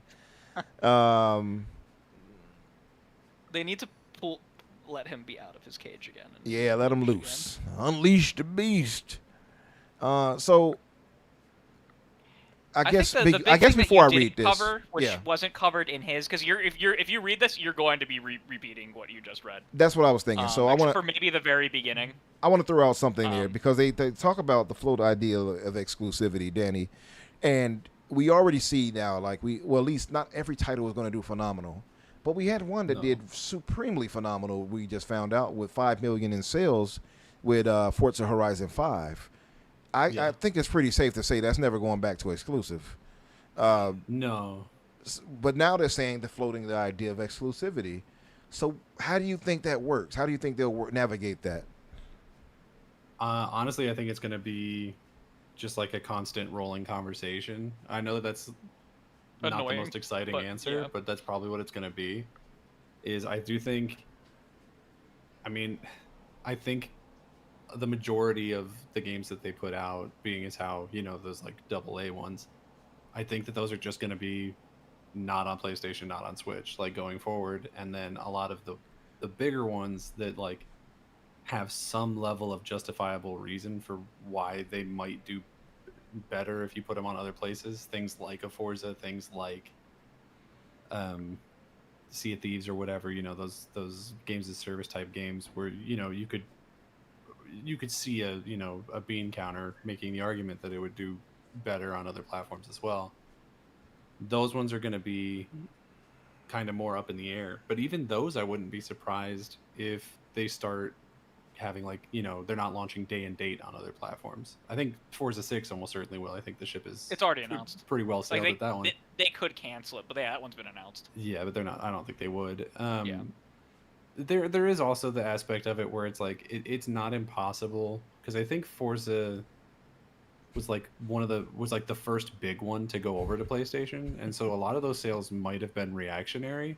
So if 6 doesn't sell like that, I mean, the turnaround on it could be even faster. Like if 6 only sells 1 million or whatever, they might be like, well, maybe. That's the end of that experiment, right? So I don't know. I don't think it's going to be we flip a switch and everything's exclusive. I do think a lot of things will become exclusive very quickly. By which I just mean on Xbox and PC. I know some people like to say that that's not exclusive, and I guess they're technically right, but you know what I mean. But yeah, it's gonna be a longer sort of evolving conversation about. I mean, her whole job is how do we make the brand bigger, and if some of that means you have to put little teasers out on other platforms to be like, well, you've got this, but we've got this, to lure people in. I don't know. I'm not as good at her job as she assumedly is, so I guess we'll see what her decision on it is. But yeah, I'm glad that it's a bigger conversation than just we're gonna flip the switch, because I think that would also be the wrong move. Yep. So I'm pretty excited about it. I think any level of exclusivity coming back is probably a good idea for them in general. So we're just gonna have to see. I do think we're gonna get a lot of clarification on that around June showcase time. Yep. Probably not I agree with that as well. 100% of the answers we're looking for, but a lot of them, I would think. So that'll be something to really look forward to at that showcase in particular. I just think the thing that I'm most happy about with Asha here is not even necessarily the things she's doing, although I do think the things she's doing are very good. I haven't seen a single thing she's done yet that I've had a problem with. That's another interesting thought, because I haven't either, and I guess that's part of where I was going, because I was very skeptical, as you all know. I made no bones about it. I wasn't sure. I thought maybe she was there to usher them into just being a publisher, right? I didn't know. The whole AI thing was questionable for me. I was like, seems like she's a Trojan horse, right? Now we see those kind of AI ambitions kind of blowing up, right? And one of the thoughts, or one of the things I pointed out was, or at least that I was skeptical of, was she really there to try to rebuild this brand? And to your point, Crusader rather, I got assassin on the head because I just looked at his comment. Sure. You spoke obviously about the rebranding and how you felt she was there to rebuild it. What are your thoughts on this? And I know you want to gloat, so go ahead and get your gloating I out of the way. said that she was either there to rebuild it or to do what you said. Right. And I said the likelihood was more that she was there to rebuild it because of how they were framing her coming in. Because I had been like, if they were going to kill it, they would talk about shifting away from like current norms. They would talk about AI more. They would talk about all these things, and they weren't. And then, like 2 weeks into her position, they had her announce the new hardware. So that's when I was solidly like, okay, she is actually here to rebuild the brand. Don't know if she'll succeed, but that's what she's here for. That's what they want her to do. I don't know if they'll give her the leash to do it. Enough. Room. Yeah. With this and with the changes in prices, I'm now like they're going to give her the space to try. I don't don't know if she's going to succeed. Don't know if any of this is going to work. And but that's sort of my they're point. letting her try. Yeah, is like the thing that has me most excited about her is not even necessarily the things that she's doing, but it's the speed at which she's doing it. Yes. Like she's only been in there for 2 months, and it's already like, okay, we're going back to Xbox. That was a mistake. We're putting in a lot of these like fan requested things that people have wanted for a long time. We're creating a team to do that. Probably going to bring it back. Creating a team. Yeah. We're bringing back FanFest. All of these things really fast. Yeah, way faster than because I thought we would hear like nothing from her until June. I wasn't expecting. I thought the same. She's not like shutting up. Not that that's a bad thing. Like, I'm not saying that. Like, I mean, not yet, at least. Yeah, right. You say get in and shut up and get back in the kitchen and make my games. Is that what you're saying? No, God, no. Can we talk about how like it's not the wishy-washy crap that we were being fed from the previous? I love Phil. And I loved Sarah when they were doing good things, and then they weren't doing such good things. They weren't doing such great things. But they always had the problem where they said wishy-washy crap that people never knew how to interpret. Like, you remember with the Bethesda stuff where they wouldn't say if it was exclusive or not? I don't think we're going to have that problem with Asha. Asha is outright saying, like, hey, we're looking at exclusivity right now. Yeah. I guarantee when they have an answer, she will outline what they're thinking. She'll say it.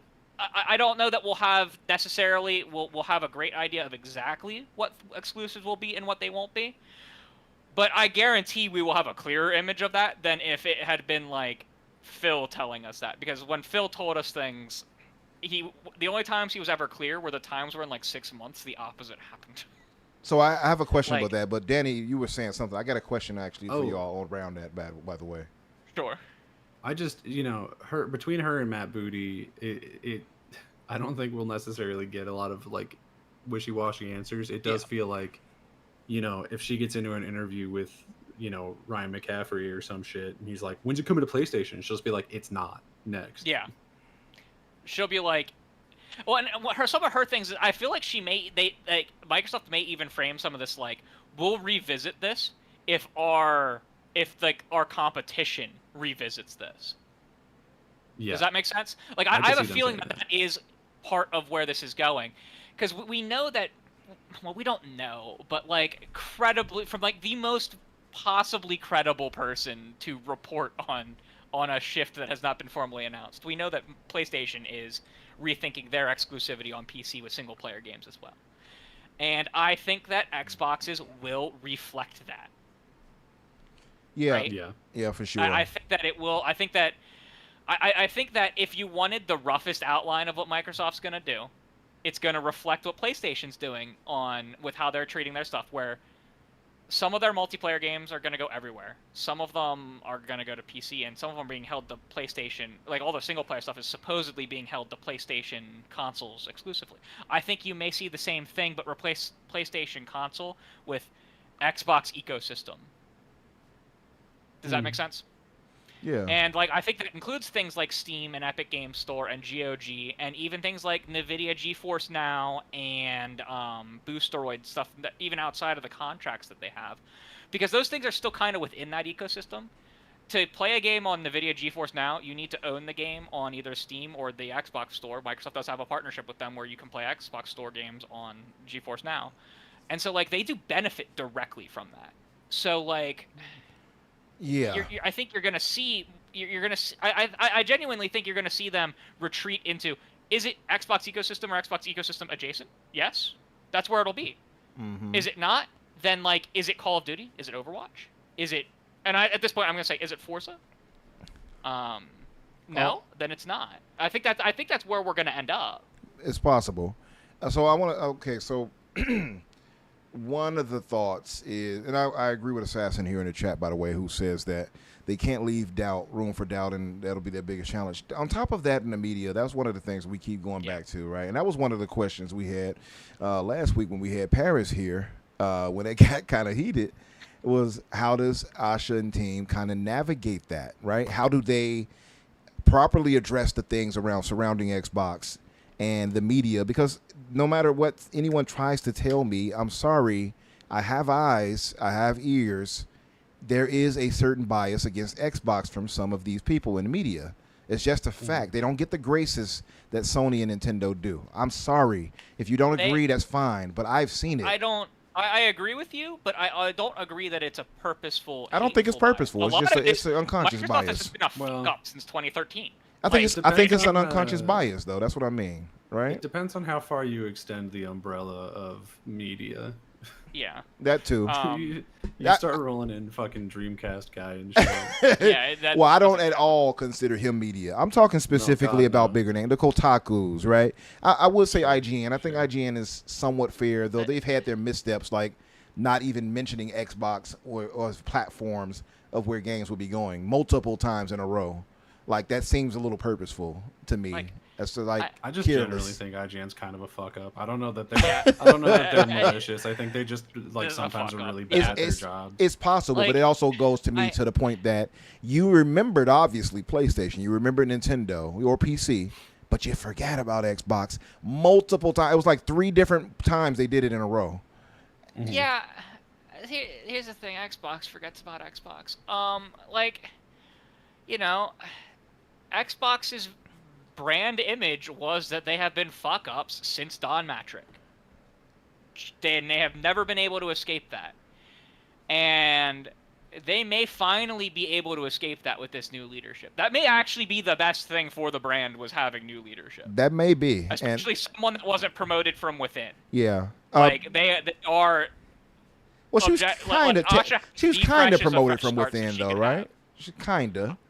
Because they she wasn't within gaming, though. Right, for Microsoft at least. She is completely like outside gaming. Like, she is a name that not a single person at any one of those goddamn companies has ever reported on. Yeah. I meant like in terms of Microsoft. I should have been clear, but if there was someone to be able to revitalize their brand image in the face of the media, it is someone who has never been part of Xbox before. Because that can give a whole new life to, like, okay, well, they can't point to any mistakes she made at Xbox in the past because she wasn't there. Right. And I think there is some truth to that. I think actually having new blood where she doesn't have that, I guess, that stain of the past on her, right? What's up, everyone who joined us recently, by the way? I see you, Ron, Slusher. I see you, Sappho, and Michael. Michael, by the way, Michael, do you have another name you go by? Because I hate that YouTube did this where they put you guys at instead of your name that you had before your username. So, like, whatever name you probably went by that I knew you under, I don't know if this is showing just your actual at instead of that now. But that aside, I agree with your statement there. He says one of the biggest things in the memo from Asha and Matt were core before more. I was going to ask you to scroll to that. That's at the very end if you scroll to the bullet points. Matter of fact, let me scroll to some of this and read some of this because some of these things I like a lot. This is basically what Warren posted here, so I can skip past this, but I'll go to this. And they talked about where Xbox will be where the world plays. And I still have a question I want to drop at you guys. So I want to read some of this and I'm going to ask it. Hardware. Is Gen 9 what we're in right now? We're in Gen 9 now, and we'll be going I hate the generation numbers because I don't think a single one of the players has been in all of them that it still exists. And I can't stand that. Yeah. I can't, because we're in Gen 5 of Xbox. True. Or 4. 5, 4. I think 5. Wait. Original Xbox 360, 4. yeah. We're in 4 of Xbox. Yeah, that's right. 4. Yeah. I can't. We're going to 5. That's what I was thinking in my head. So It's like yeah. But stabilized Gen 9 is a healthy and high-quality base. That's their hardware they're talking about. Deliver Project Helix to lead in performance and play your console and PC games. Lead in comfortable, personal, high-performance accessories.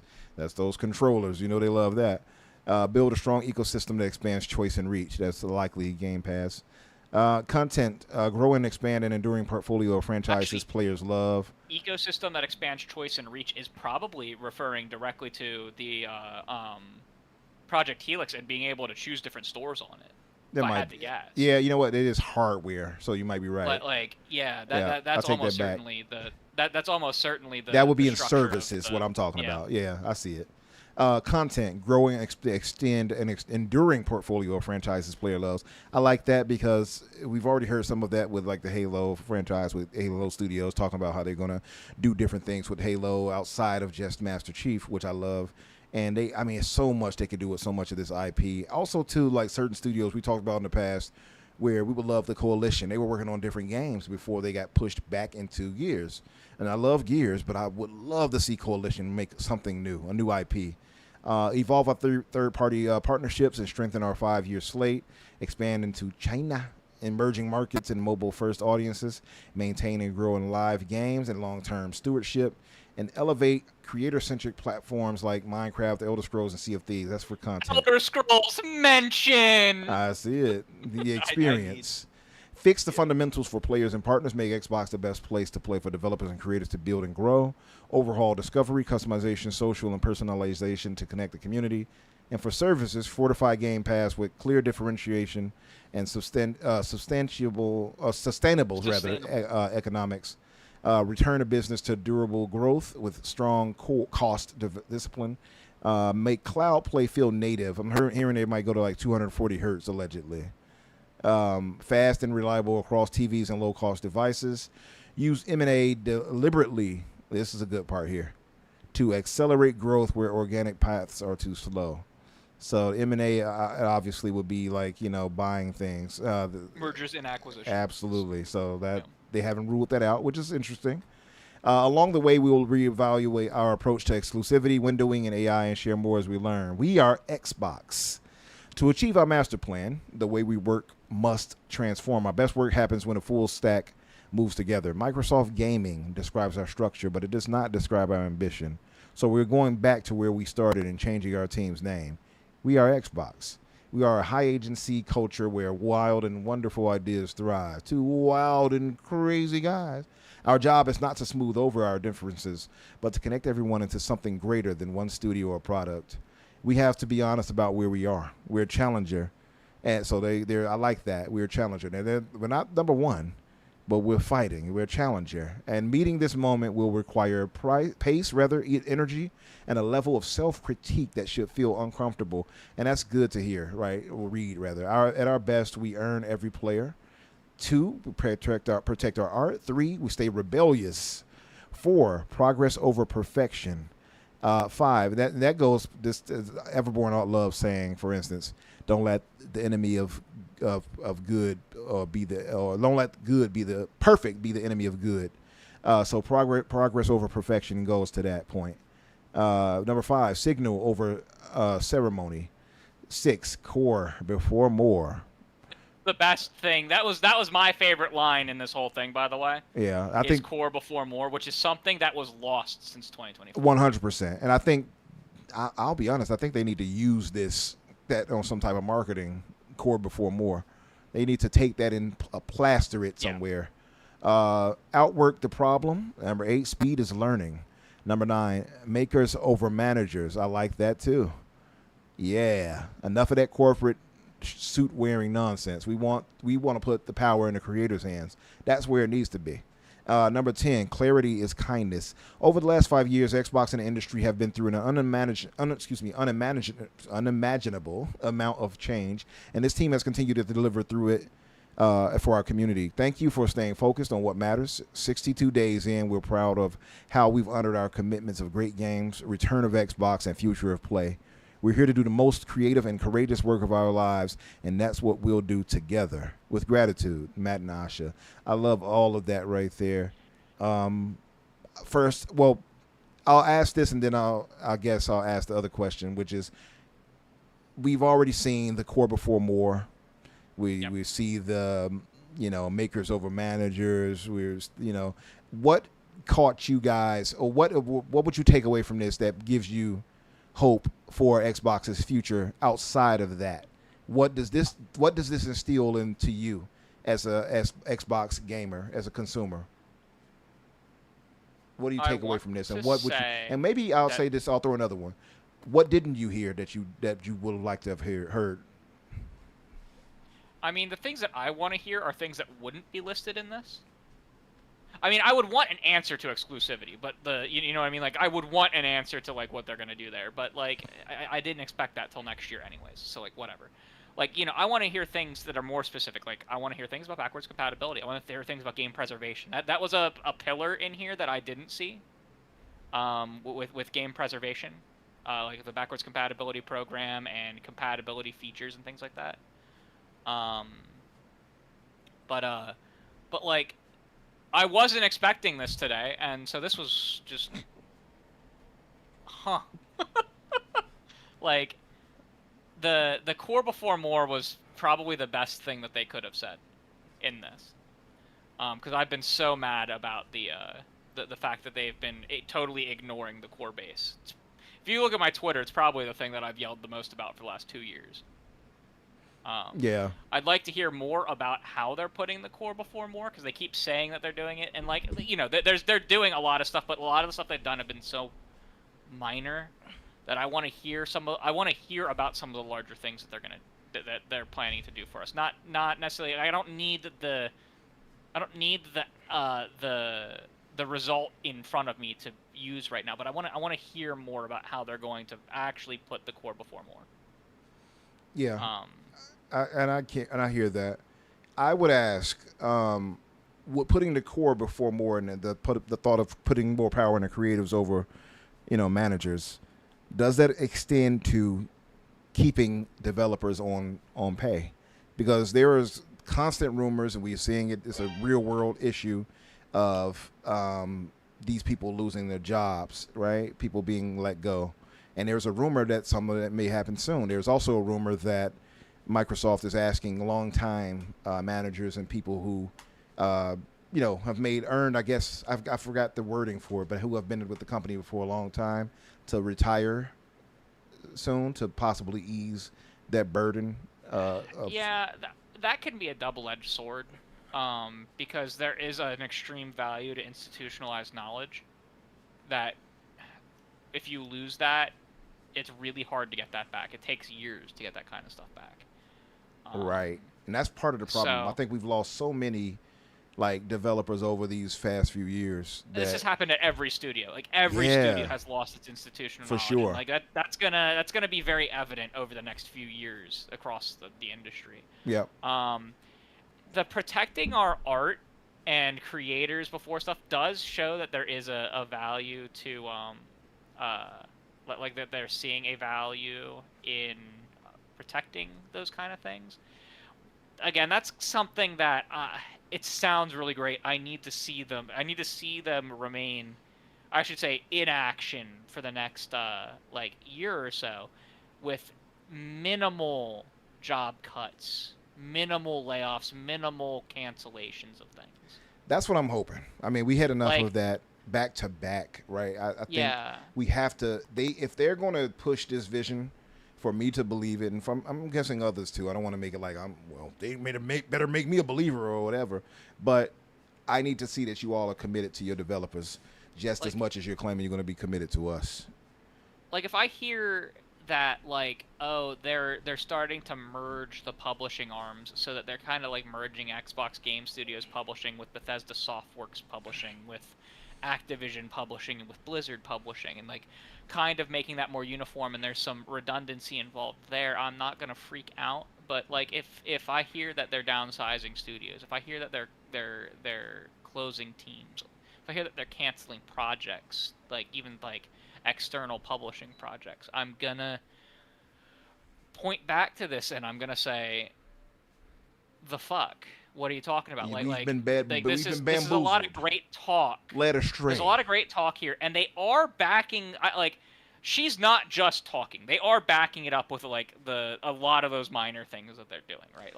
Like she's doing way more to demonstrate that she's committed to this than I thought she would at this point. She's doing way more than I actually thought was possible to do at this point. And right? that goes into my question, actually. I'm glad you said that. And I want to read my brother Slow-Mo's chat here, So yeah. which I suppose, let me actually read that first, and I'll go to that. Yeah. So Slow-Mo backslap, he's not feeling as great as well today, unfortunately. Hope you're feeling better soon, brother. He drops a $5 donation. Thank you. He says, exclusives have always mattered. I'm glad those who felt the industry was, he put it in parentheses, the industry, in quotations rather, the industry was moving away from exclusives when only Xbox was doing so, realize that now. Yeah. So I don't agree with that, Slow-Mo. What do you think? Because Give your thoughts. there was a period there where I should say everyone, where not Nintendo was moving away from it. Like, PlayStation published their first game directly on Xbox in the last year with Helldivers. Like, first actually published by PlayStation game to release on the system. They were going really heavy on PC. There was a point where people really thought the industry was moving away from it. Xbox was, of course, doing it way faster than everyone else, as usual. You know, TV, moved to PC. They did it before anyone. And so everyone thought that they were, you know, going to beat the costs of their game development by putting stuff everywhere. That was not just an Xbox thought. It was more that everyone thought PlayStation was just going to do it way slower and probably never include Xbox directly. Well, I'll give you that. I'll give a slight pushback though, because this actually came up earlier when I believe Everborn was pointing out exactly, almost verbatim what you said with the Helldivers. Yeah, but let me say this. I'll say this. I get what you're saying. However, I think when people talk about exclusivity, they're not talking about multiplayer games, right? Helldivers is exclusively. Largely not even exclusively, it's largely a multiplayer game. You can play a single player, but that's when he's speaking that, I can just tell you right now, and most people when they're talking about that, they're talking about their single player.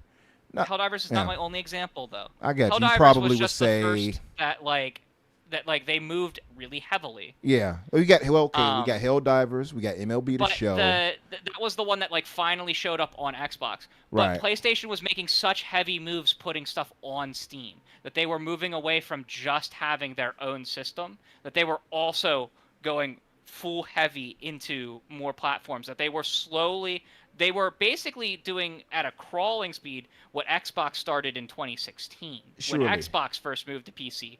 And then eventually put one or two things on other systems. I agree, but there is a difference, though, right? That we have to acknowledge. There is a difference, mostly because PlayStation never got to the stage before they pulled back.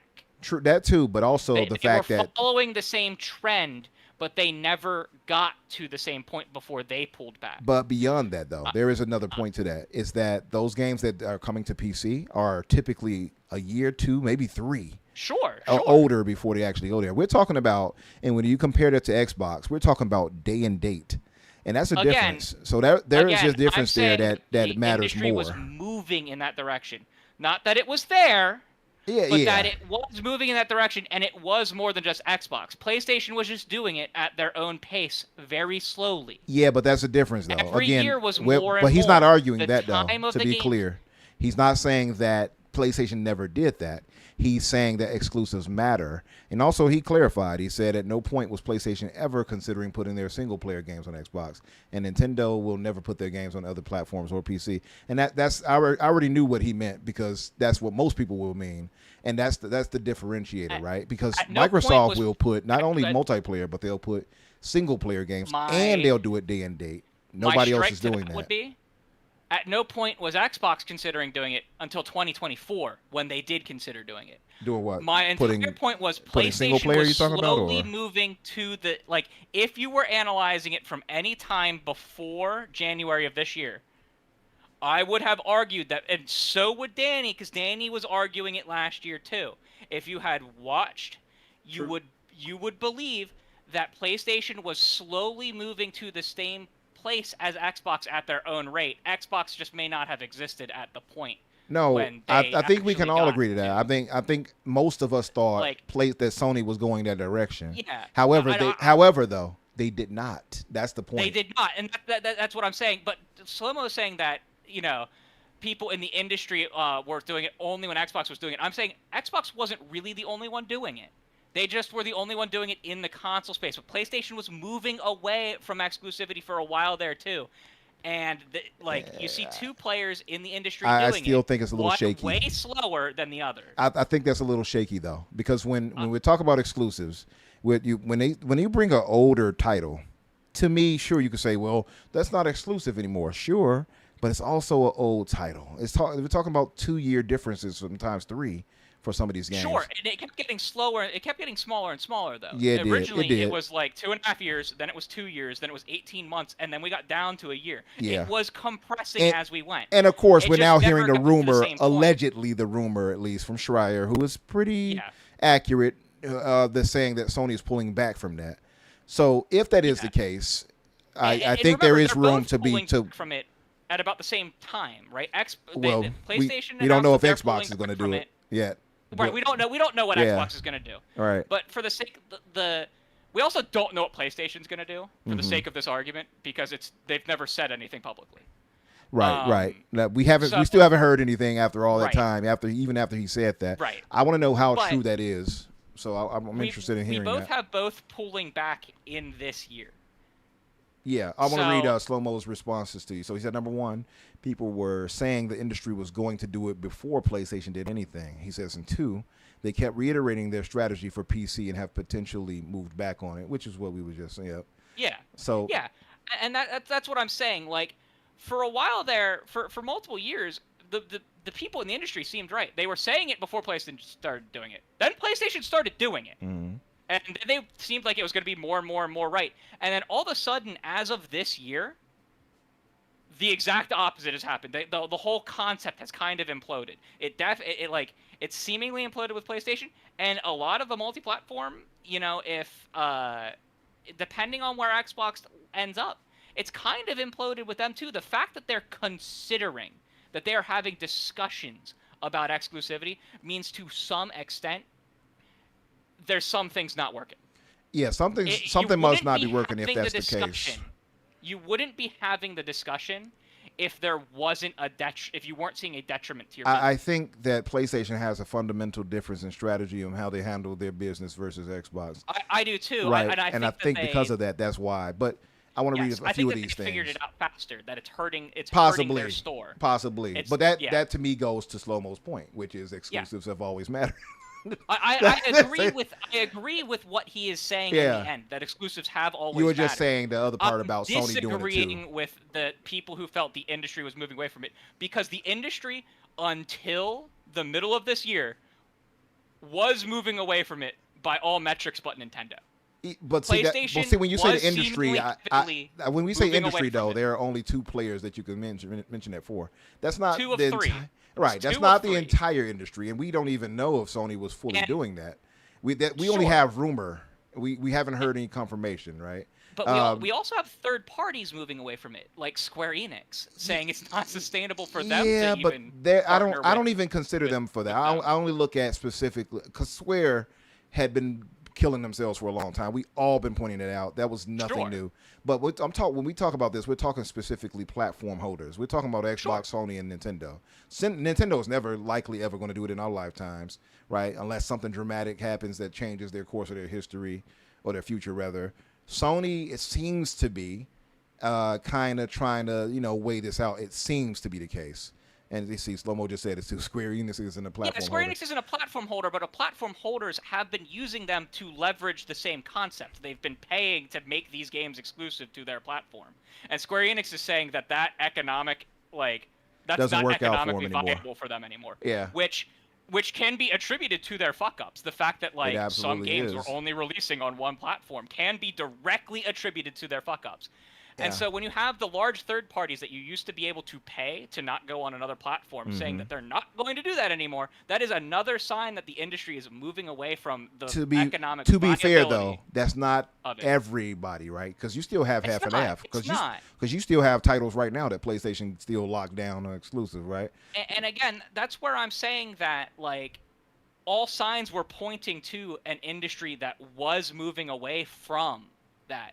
Like, small signs, like the I say third half and parties being half. able to do it. I think it shows like- signs of some of the industry. I wouldn't say the industry itself because again, Nintendo's not doing it. We don't even have confirmation that Nintendo's not- Sony. yeah, we don't have confirmation that Sony was doing it. We only have Sure. word of Schreier. And to Brett Bringham's point, Schreier he said we're putting heavily going multi-platform. yeah, we but don't know. yeah, that's the thing because Brett pointed out don't. and we agree, Brett. He said you put the cart before the horse. Sony has never confirmed they are moving away from PC. Schreier's rumor should be treated as gospel. He's been wrong more than once, and that's the thing. So we don't know if they're pulling back or not. We don't know. So I can't confirm or deny on any of that. But we do know that exclusives matter in some respects. Yes. Because Oh yeah, absolutely. Yeah. So- I'm not arguing against the fact Okay. that exclusives matter. Gotcha. Let me make that clear.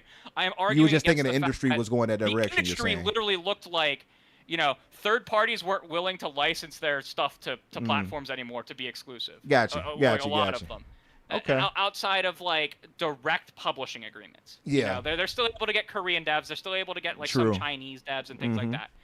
So to read this, and then I'll throw this question at you guys, and we could try to wrap it up. Unless you all have something valuable, question-wise, you all want to ask. And so Slomo said the reason why exclusives matter is because you need to have value that you can't Correct. get anywhere else to bring people to your platform. That's just the truth. He says Square doesn't, which is why I agree with that point. I wouldn't use Square in that way because we're talking specifically for platform holders when we talk about that. But That's I exactly get your why point. Square but said that they were moving away from platform exclusivity because they were like, the platform holder can't offer us enough money to actually make it worth it to restrict our game. Yeah. Like that value. Which is that value wasn't kind there. of crazy because Sony has sold Yeah. through how many consoles now for PS5? 80 million?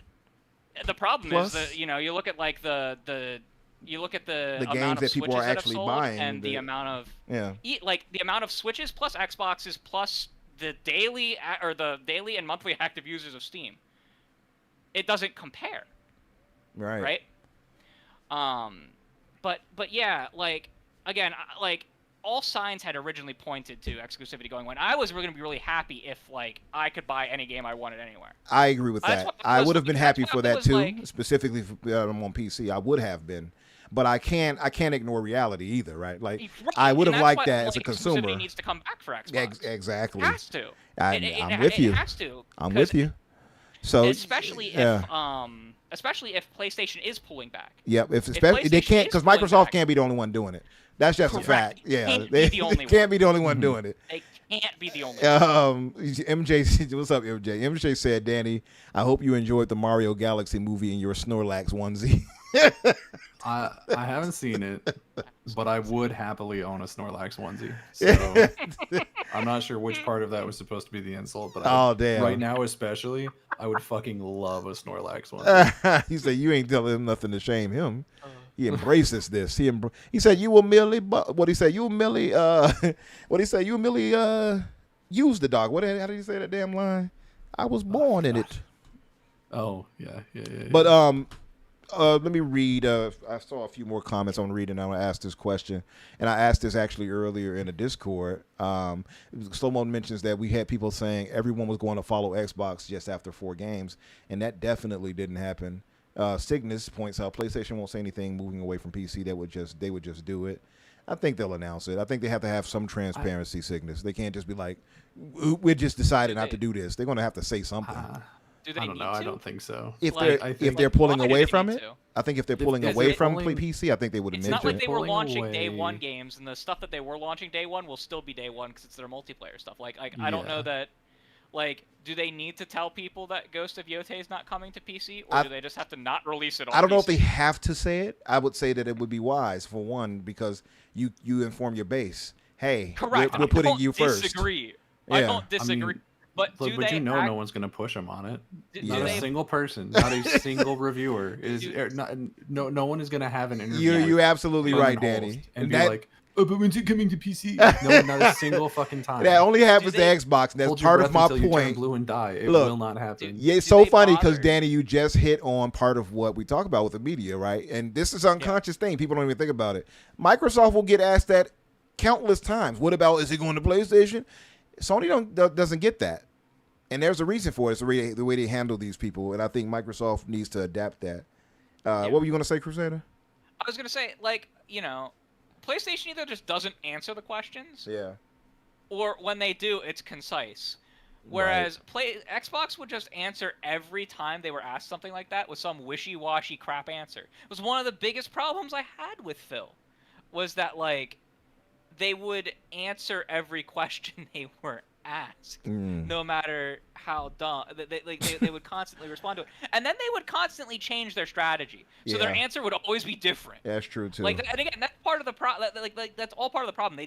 We need one concise. Yeah. This is the plan. Yep. We're sticking to this plan for a while. It seems like they got this ironed out from what we were just reading Yes. on this, We Are Xbox blurb here, or wire, if I will.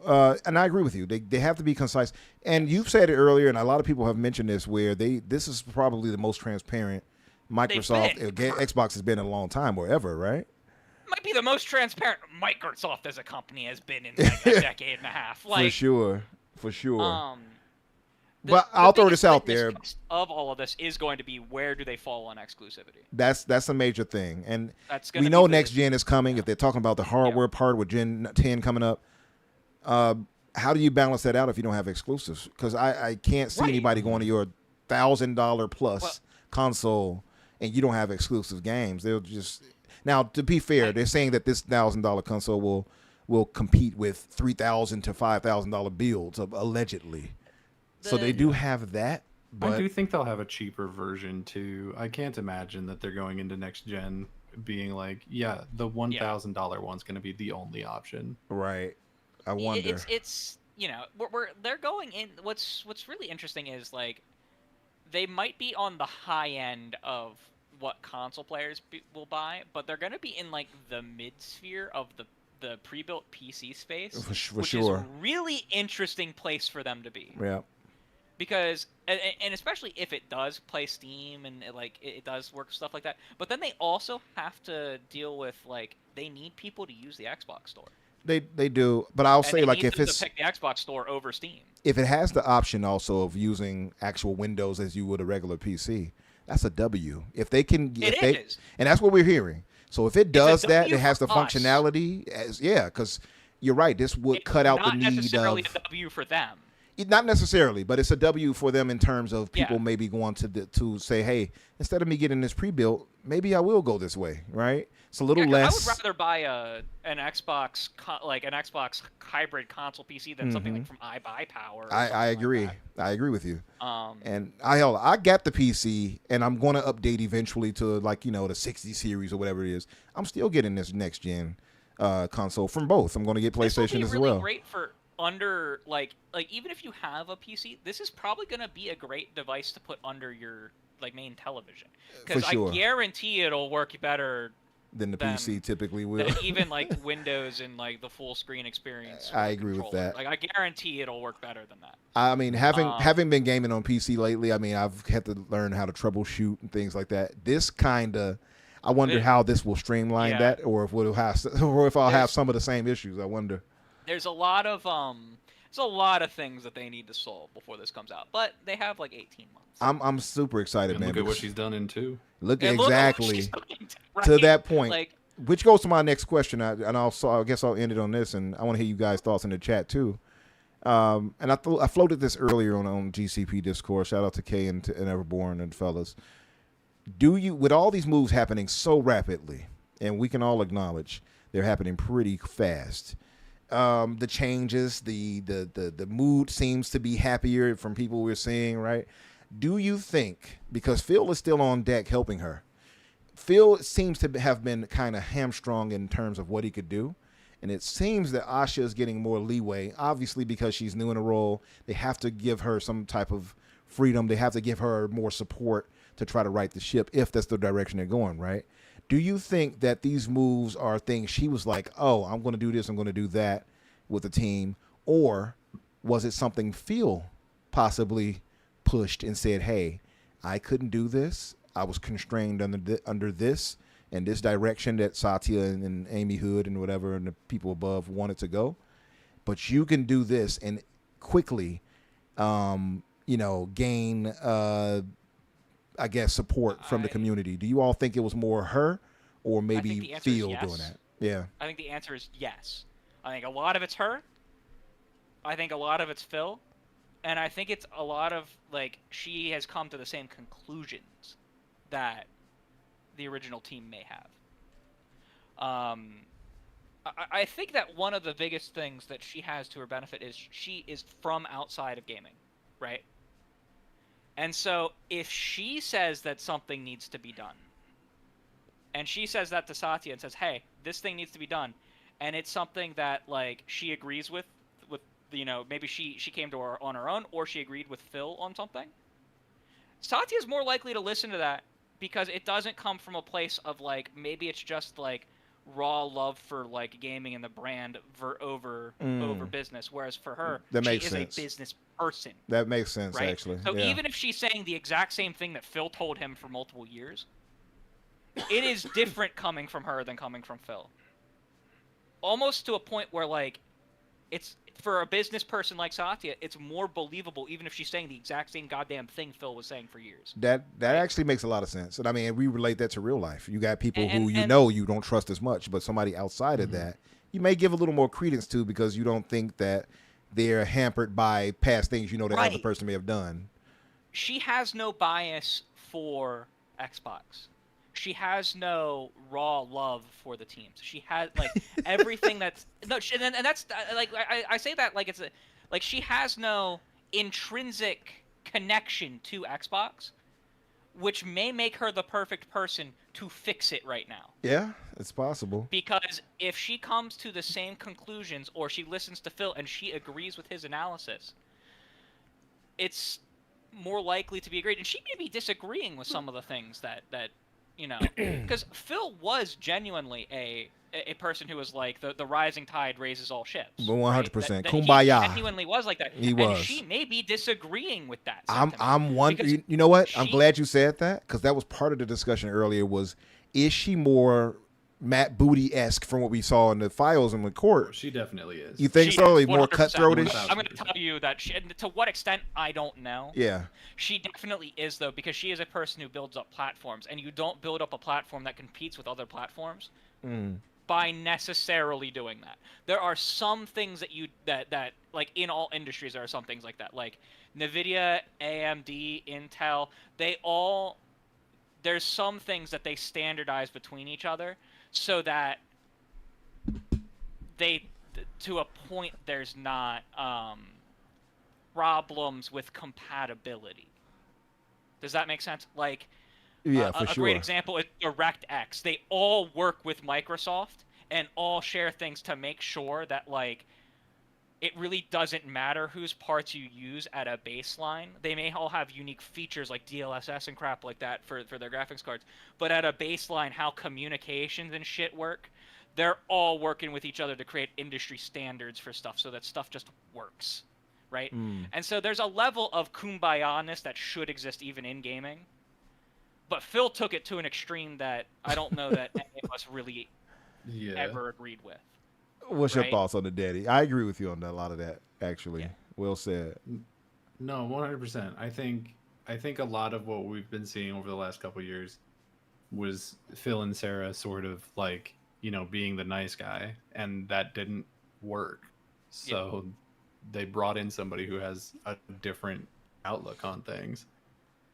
I think it's very telling that they moved Matt Booty up into his position, as they were like, well, maybe that was the direction we should have gone the whole time. You know, the man who wanted to outspend PlayStation. Yeah, I think it's really telling that Pete Hines' bitch ass on the sidelines is looking at all these new moves and is being like, Bethesda's not part of anything anymore. Because his whole reason for being a little bitch was because he didn't want Bethesda games to be exclusive to Xbox, even though, like, he was part of the group of people agreeing to be bought. So I don't know what the fuck he thought was going to happen. Yeah. So seems like a weird time to jump in, PD boy. But it's, I think that every sign is pointing towards, yeah, they're going to be a lot more aggressive here. And I'm glad that while they're going to be aggressive within the industry, based on the sort of like 10-point plan that they listed out here, they're going to be going a little bit softer on us, the consumer, and potentially also on their devs. Yeah. Of the like, protect the art, makers over managers, that sort of thing. Yeah. Right. Even if they're just saying it, they have to at least theoretically pretend well enough that we believe it. You know what I mean? Yep. Yeah. Wish it, want it, grab it. Yeah. And do it. Yeah, but I'm with you. That I think. I mean, yeah, you all hit it on the head. And I think it's fair to say that obviously she couldn't have done all of this that fast. But the results are what matter, right? And what we see carries a lot of weight. So perception is the thing, and we're seeing her seemingly put Xbox back on the menu, boys, and say, hey, we're centering this around our core, cores mores, as she put it, and we're going to, we're back. Xbox gaming, Xbox is back. Xbox gaming, we are Xbox. All these different slogans they're using to reinstill that. I would just love more transparency, like you guys have said, in terms of if they're going to do exclusivity, they need to go out and say that. And I think at least they're saying that they're looking at it. They are. Right? At least they are doing that. They could have kept us in the dark about that, which is why I was like shocked. Like, holy shit, they have outright confirmed that they are looking at it. And that was so crazy because we were having a discussion real time, and more we were like, so could this mean exclusivity? Next blurb comes out, Tom Warren. Exclusivity is being weighed. I'm like, oh shit. Yeah, and people are like, how can they go back to exclusivity? They'll lose so much money. We don't know that they are making or losing money with exclusivity. That's true too. We really don't. Yeah, we don't know the numbers. They are making more money on the individual titles. We can probably say that, maybe with an exception. You can say of with like Forza, right? Yeah, certain titles. No. Like they're almost certainly making back the porting costs with almost all of the games. Maybe not like Pentiment or or maybe South of Midnight. I don't know. I don't know how many people bought those. But for the most part, on almost all of them, they're probably making their money back on the port cost. Right. But I have to stress that making more money on the handful of individual titles that you release does not mean that the actual division is making more money with the move. Because they could be losing far more in the sales that they used to make on third-party content on their store because people are dropping it. And that is important because they make 30% of like every Resident Evil copy that's sold, right? They make 30% of every Fortnite microtransaction that's sold. And that's really, really, really important to look at because while they may be making more money as a publisher on those other things, they may be making way less money overall. And so the argument for exclusivity might be, yeah, we're going to accept a bigger loss on our first-party studios to make sure people are buying from our store. Right. Yep. That's been the whole point of exclusivity in the digital era. Mm-hmm. That's why, and that's like the whole point of exclusivity in general, right? That's why, you want people to come buy your console and buy the games that we take a marketed percent from our third parties, or that we get the 100% from on ours. So to say that they're leaving money on the table, they may be leaving a different bag of money on a different table by going to multi-platform. Yeah, like that has to be stressed. Because in certain instances, does the means justify the ends? If your end, is getting cut off because you made that move, less money anyways. Exactly.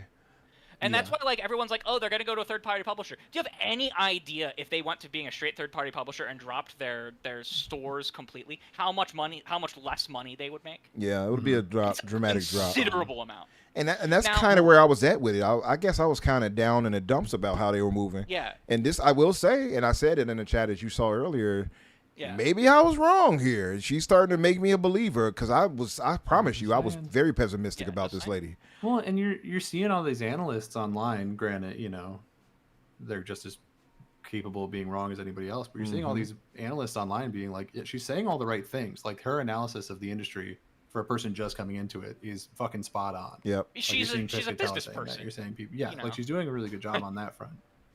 And I think another part of the conversation that's important to keep in mind is that the Xbox that made the decision to start publishing other places, or on PlayStation at least, is not the same Xbox that we have today. And I don't just mean because of the leadership. I mean because like at the time they were making that decision, like they didn't have Bethesda really.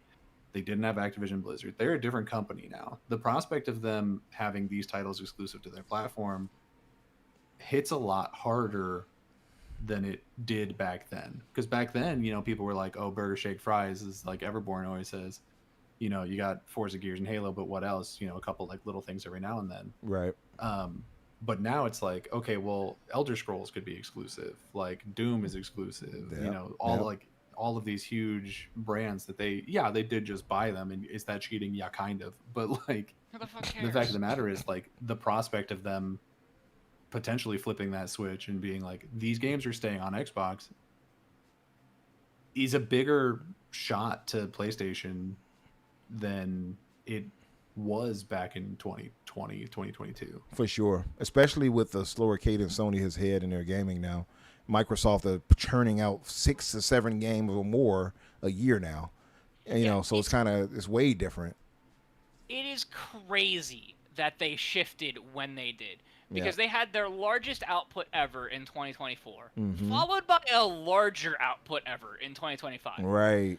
It's been a crazy few good years. And next year is going to continue that trend. Yeah. Yeah. It's insane that they shifted when they did, because we might have been seeing actually them moving and increasing the amount of consoles they were selling had they just stayed the course a little longer. Isn't that crazy? The hindsight of it all. That's the most frustrating part about all of this. It's so true. We'll never know. And people are like, exclusives don't move consoles. Fucking look at how many consoles Pokopia has moved. Yeah, I mean, Nintendo is a whole beast in itself, though, right? Pokopia has sold. Yeah, but Nintendo is such a beast in itself. It's hard to quantify them with everything else, right? And that Pokemon is such a monstrous IP. People will come to buy it. That is true. Like, you release one good and unique game, because like there's a lot of games that aren't very like that you can have as a great game that's not hyper unique. True. Right? True. You need to release something really good and really unique, and people will come by it. Nintendo has proved that time and time again. PlayStation has proved that time and time again. Xbox used to prove that in the 360 and OG era, time and time again. And I agree. That was possible. I agree with that. And also, it's got to be perception. Again, even if they're like some of the games they're making, right? Even last year, we look at the scoring. Hell, even this year, the games they've released have been met with good reviews, right? They're getting like high 70s or low 80s, 90s. Yeah. So I think the only way to really consistently, not consistently, but to change that mind, that perception, is not only to increase the quality of what they release, but to I want to get them into the high 80s and 90s area, right? Yep. And you can't guarantee that, obviously, but you keep consistently putting out great games. And it doesn't matter how much a reviewer wants to try to lie on you or defame you because of whatever bias they may have. You keep putting out good stuff. Any thought of that happening is going to eventually be overwritten. You keep putting that out consistently. And she did address that as far as quality gaming. And I like that, and and reinvesting into that.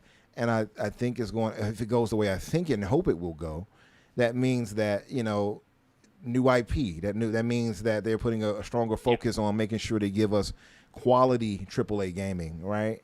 And I think if they continuously do that, because they have to change the perception, and it just won't happen overnight or just because you had 2 good years. They have to do this for an entire generation run, right? A generation of a console, to change that perception. Like, oh no, Xbox they're on it, right? And I think that'll move things.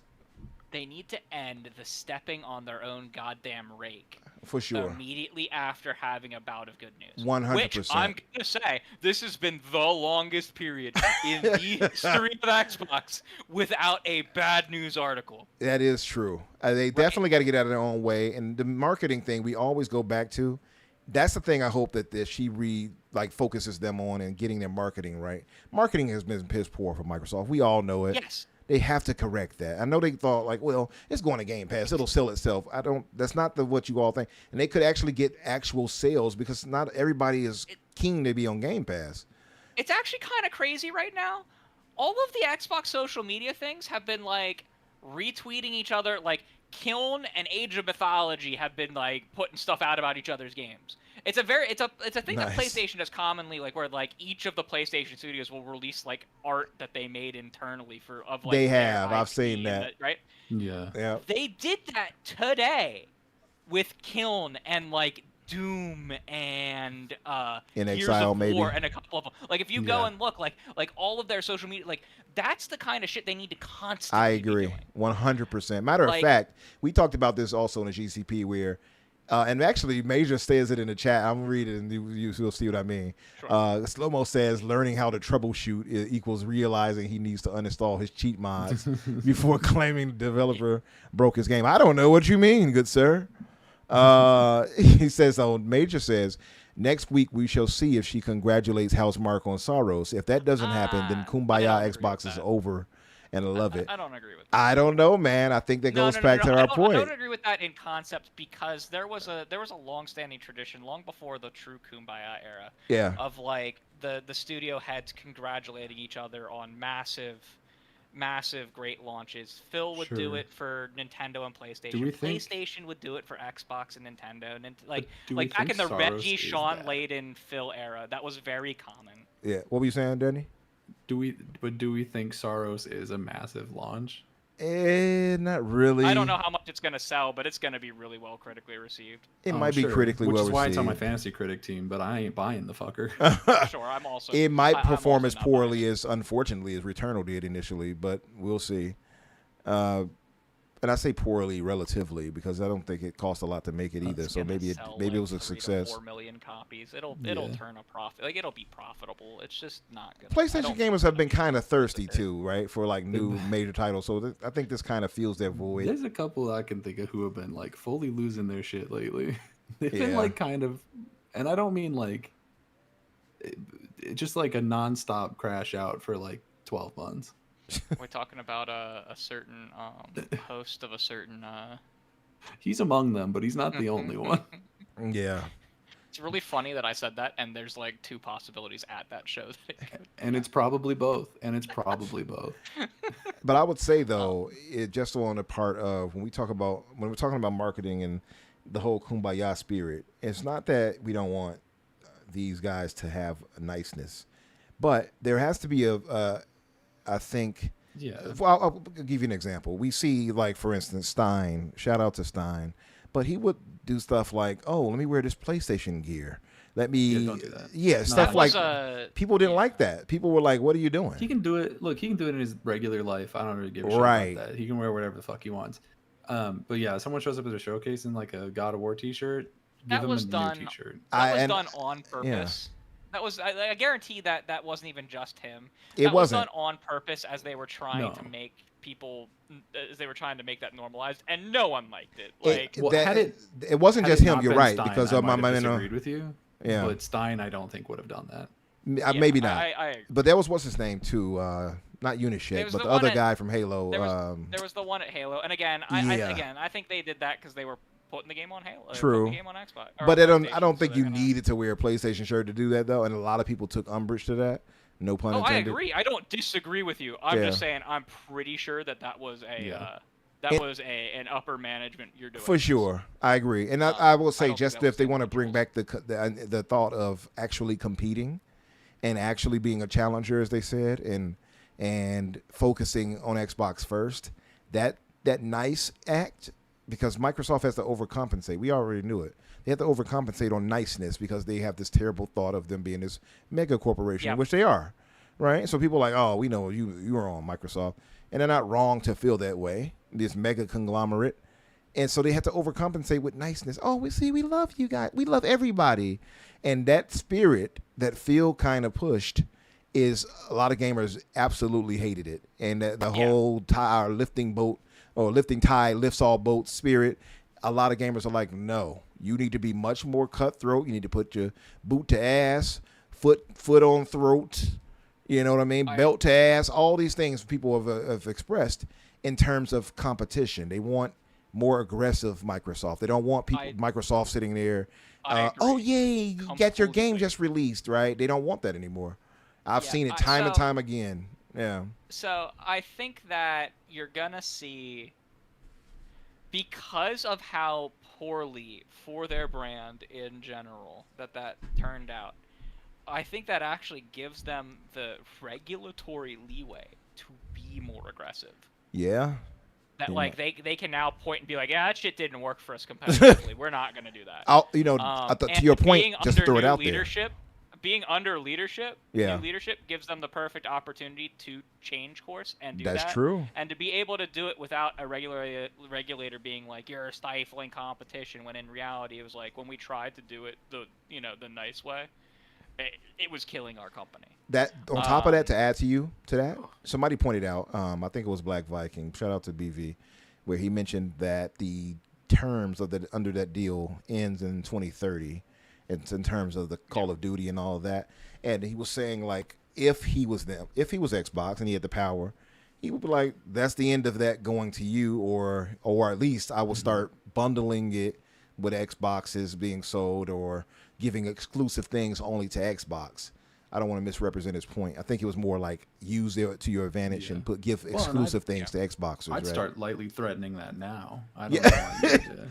Like, maybe you'll get that mission, maybe you won't. Yeah, I think just every time Sean Layden says some shit online, you just tap the 2030 sign on the wall. Right. Yeah, I like that.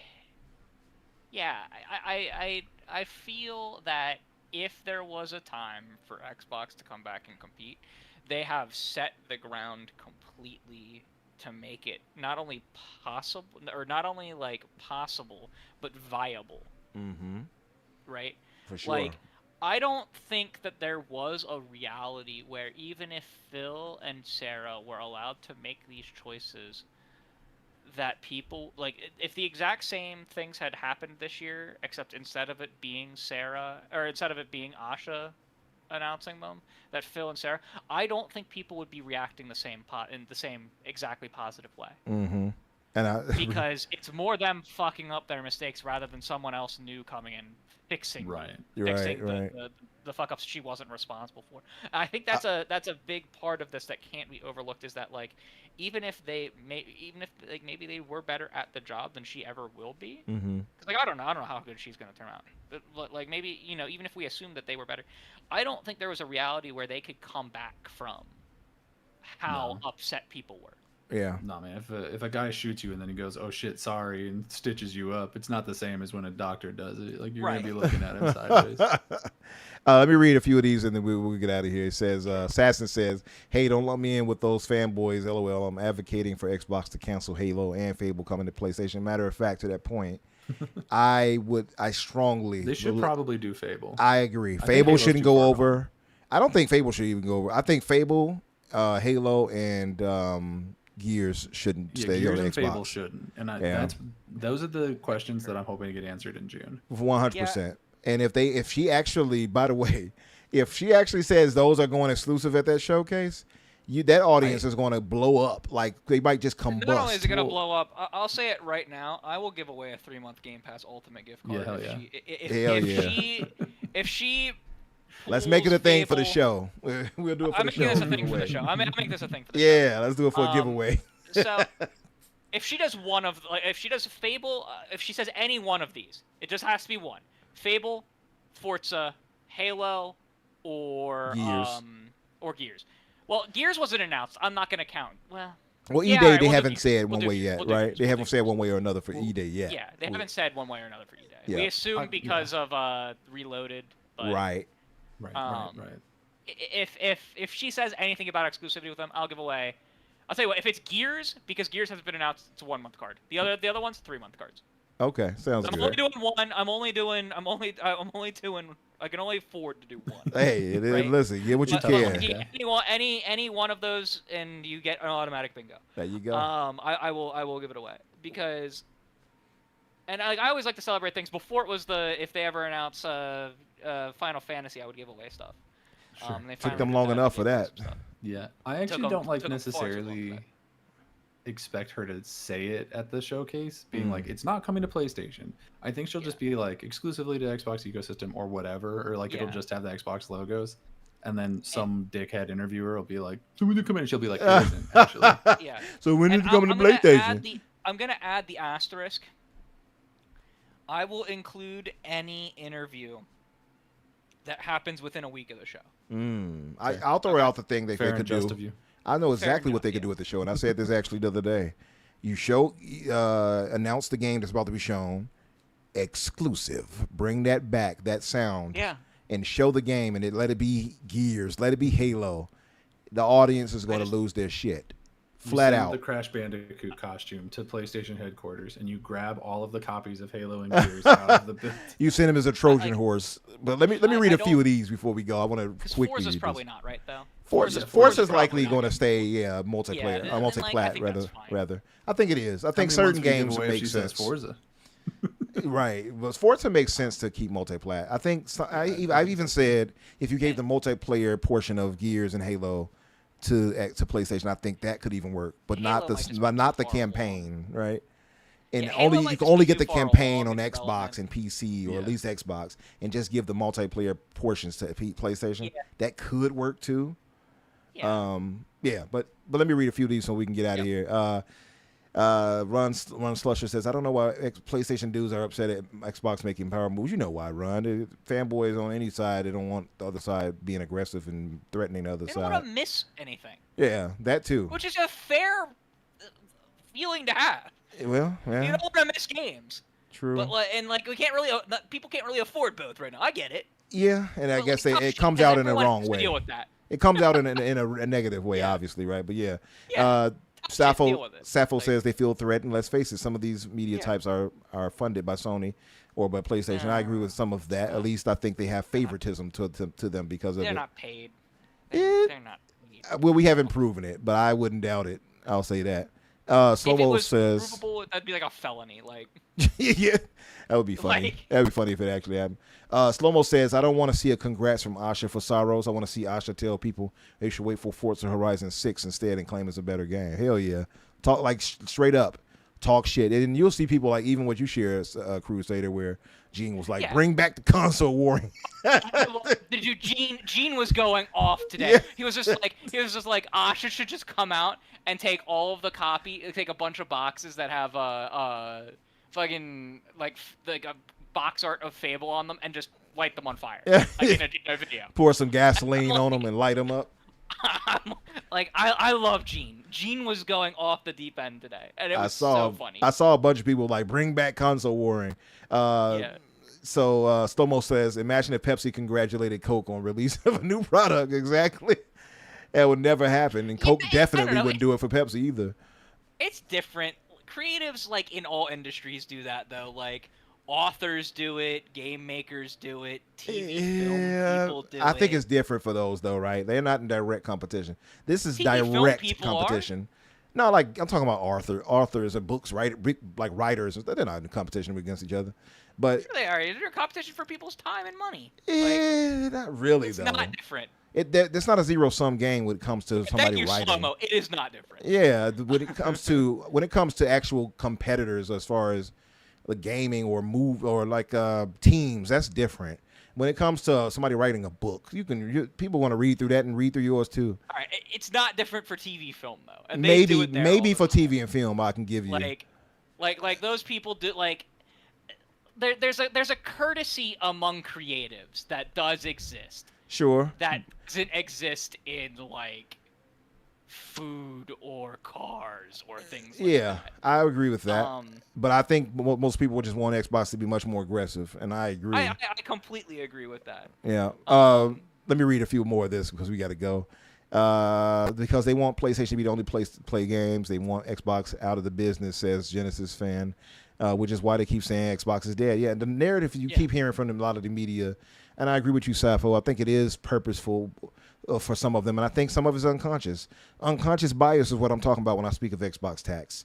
And a lot of them don't see it, but they have a very negative viewpoint when it comes to Microsoft, and they're very what's the word that people use?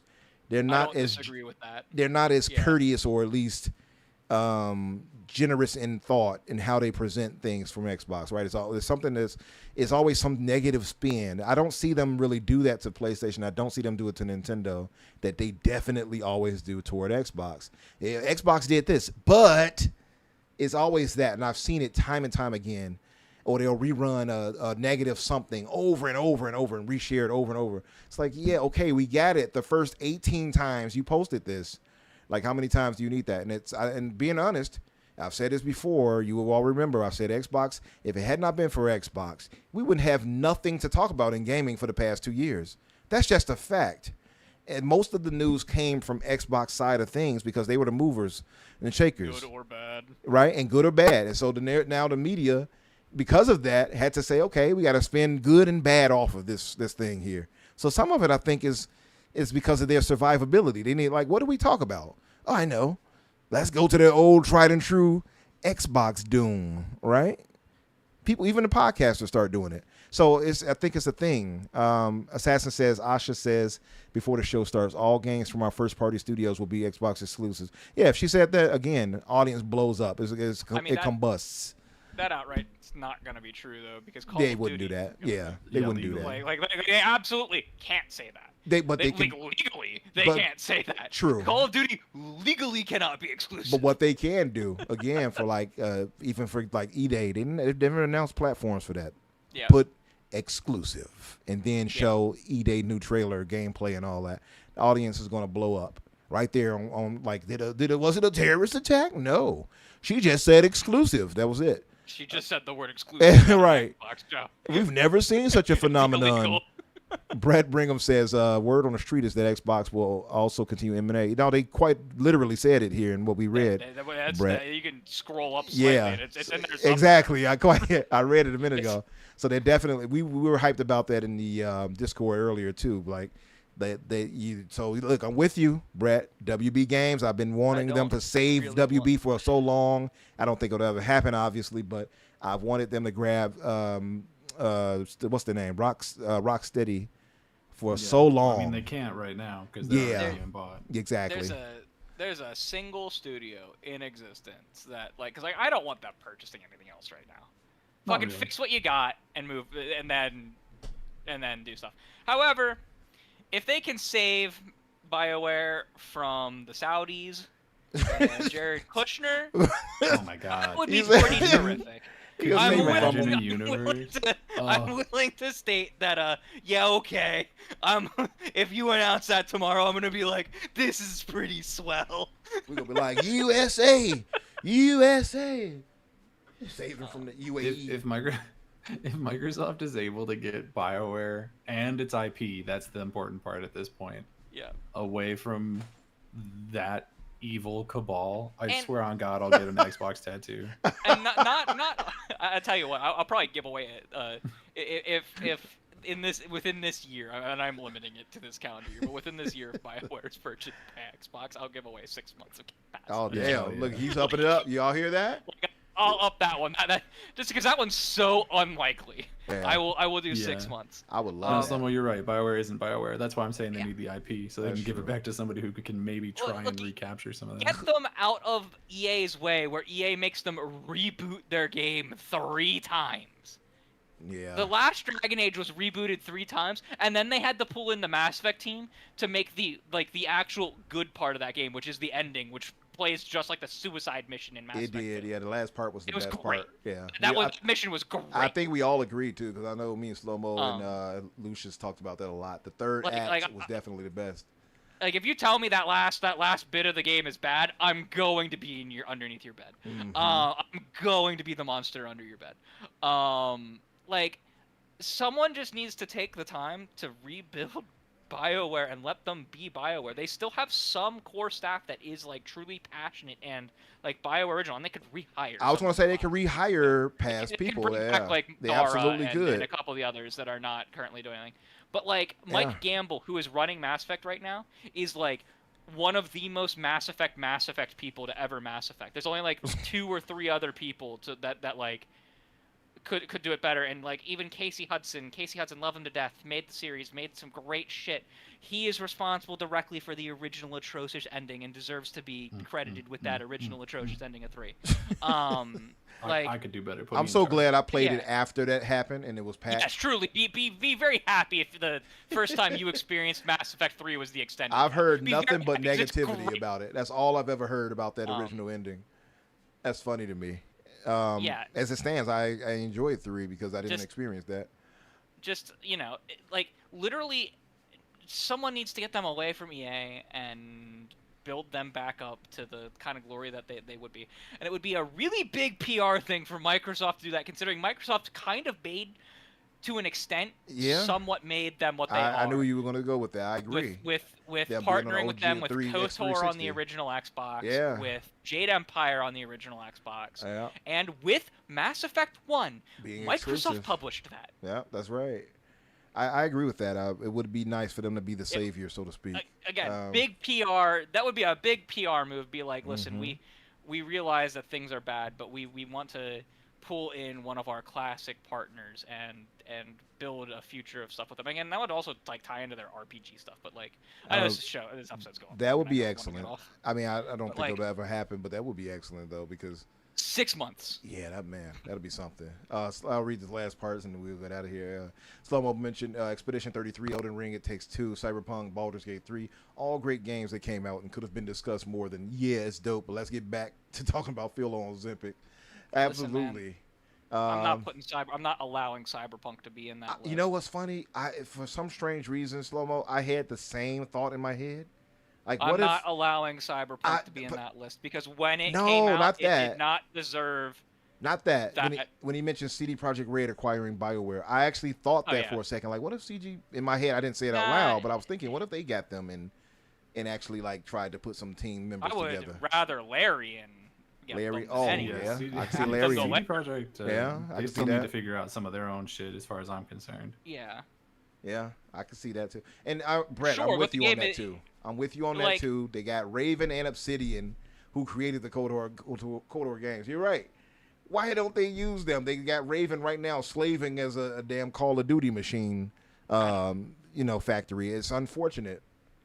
It says Larry only makes So- one game. Someone said Larry That's only makes exactly one kind of game. why. Well, you pick them up because they make exactly one type of game, and like that type of game is kind of what everyone wants goddamn Dragon Age to be again. Yeah. But beyond that, picking up BioWare would kind of greatly allow them to expand into a similar but different action game by picking up a studio that has an IP that's successful in it already, that they can use their skills in narrative storytelling and writing and expanding that to BioWare's very good action-oriented third-person studio. Yeah. I mean, the EA still has the IP for Mass Effect, though, unfortunately. But if they can pry that from their dead, cold hands, absolutely. Maybe if the next one fails, maybe they'll be more like, If the next one fails, BioWare's done. Yeah. The studio will be no more. Yeah, unfortunately, yeah. Because that show still exists and is in development, that is the one thing that I guarantee is holding BioWare on for dear fucking life. Hopefully it's great. Hopefully it's great. But I'll say this though, in the direction of where Asha and team seem to be going, we are Xbox. Yeah. Core is, Core and more. All these good things, man. I'm liking what I'm hearing and what I'm seeing. If exclusivity comes back in some form, even if it's timed or whatever, I think that's a step in the right direction for sure. And I'm 100% behind it. So, and like I said, I was very skeptical. I've made no bones about it. I didn't hide it. I was like, I didn't really trust this lady like that. Hell, I just followed her today, finally. I can't believe you didn't already follow her just so that like stuff would show up on your feed. I had such a That's crazy to me. distrust. I don't care if it's an endorsement or not. That's crazy to me that you're not following. I distrusted her so much. I didn't even want to follow her. That's how much I distrusted her. So much, like so much more than I'd expect. Yeah. Like she, and it's either she's tweeting something that's like holy crap, like the news today, Right. or she is like clapping back at someone or clarifying something. Like What, she's she either like jacked old clapping boy? back at someone like McCaffrey, Yeah. or she is like Jez wrote that thing about how Oh, all right. signs are pointing to like she may have killed the mobile store, and she's Xbox, like, yeah, no, mobile. actually the mobile store's not dead, and like He that filed needed clarified what because she the say? They website's- filed a suit. I forgot what they call it. But yeah, she an filed a- amicus brief. Amicus They're basically brief, they're that's it. firing something in conjunction with the appealed lawsuit Right. for for Google and Epic or someone, Google and someone. They filed an amicus brief, which means that they are supporting one side of the case. She's been on it when it comes. I wonder if she has one of her team, like somebody under her, her like I don't want to say her helper, but what would they call that? Like her assistant. Maybe they're like looking and scouring, like she was mentioned here. Reply. I wouldn't disagree. I don't necessarily disagree with that. That's probably the case. In this case, because it was an official article from Windows Central, like the first place that she went to within the gaming industry for an interview. Yeah.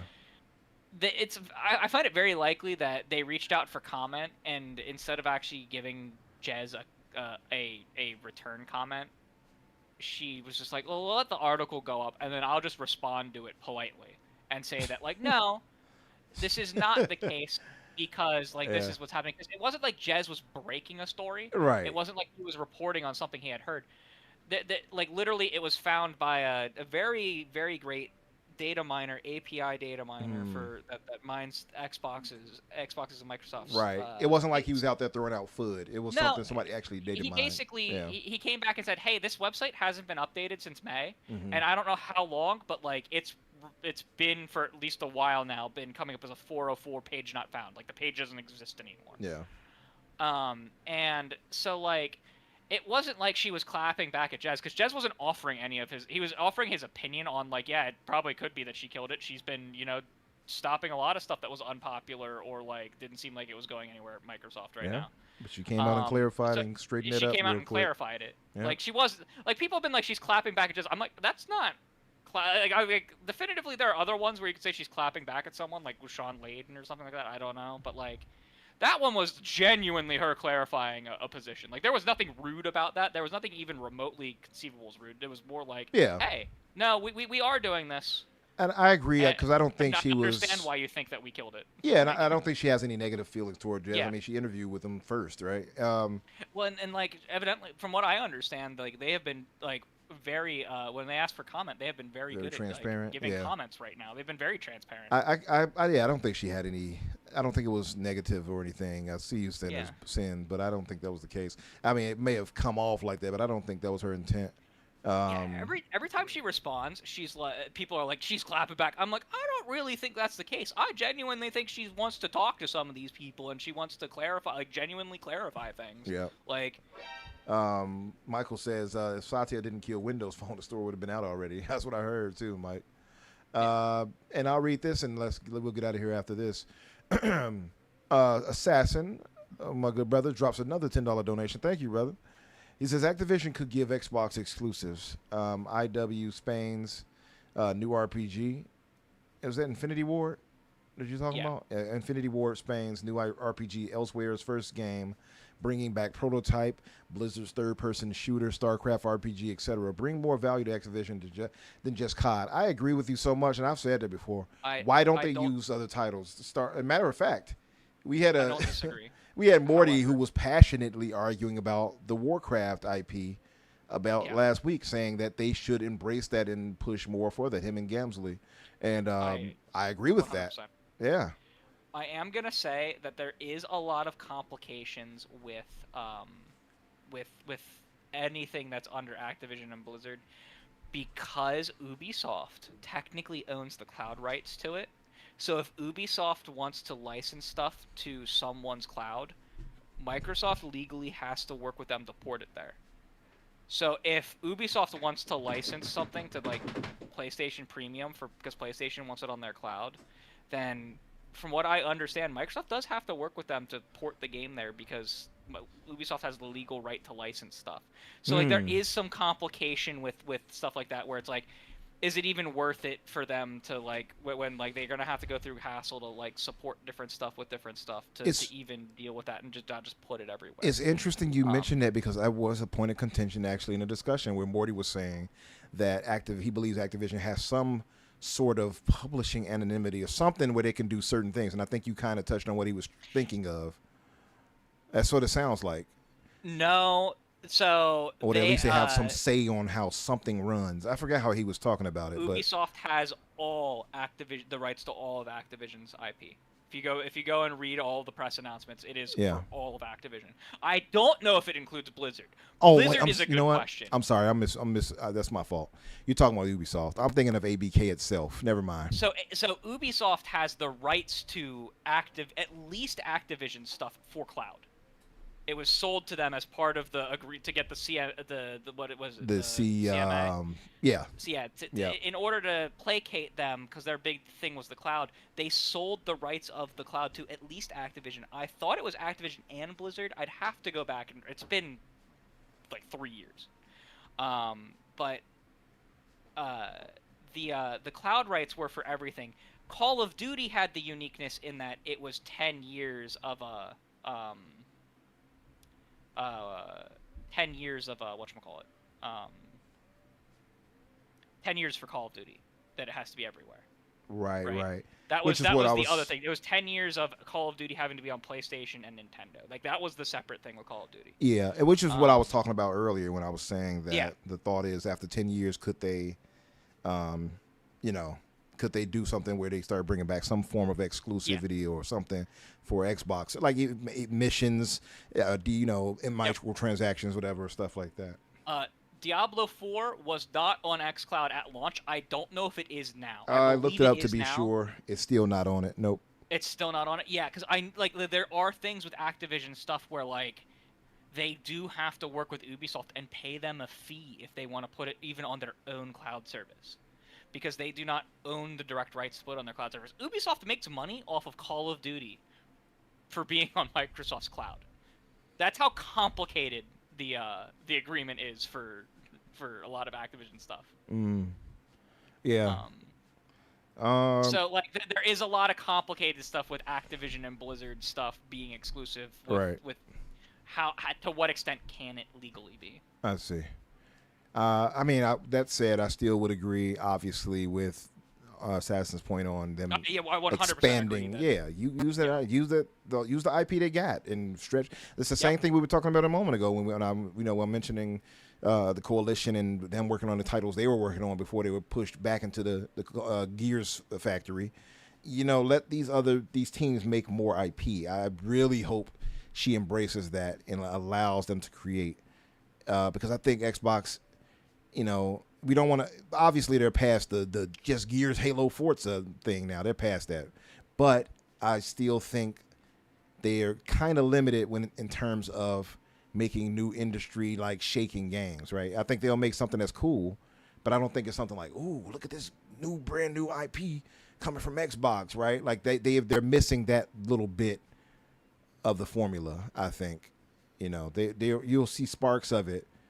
And then obviously things got canceled. Right? You'll see maybe smaller titles. We'll see like even Clockwork Revolution. I think looks top tier. I agree with you, but it's not like super high end AAA. Right? I think it's probably AAA, but I don't think it's like, oh man, look at this. I think though it's one of the more shining examples though. So I kind of agree with you, Michael. But I was talking about like South of Midnight, for instance. Right? You'll see that in South of Midnight. You'll see that in maybe even Grounded, where they got these innovative titles that are real cool, but they're not like budgeted heavy. And I want them to kind of embrace that, although I know it's costly too for that. So what can they do, right? The market has changed.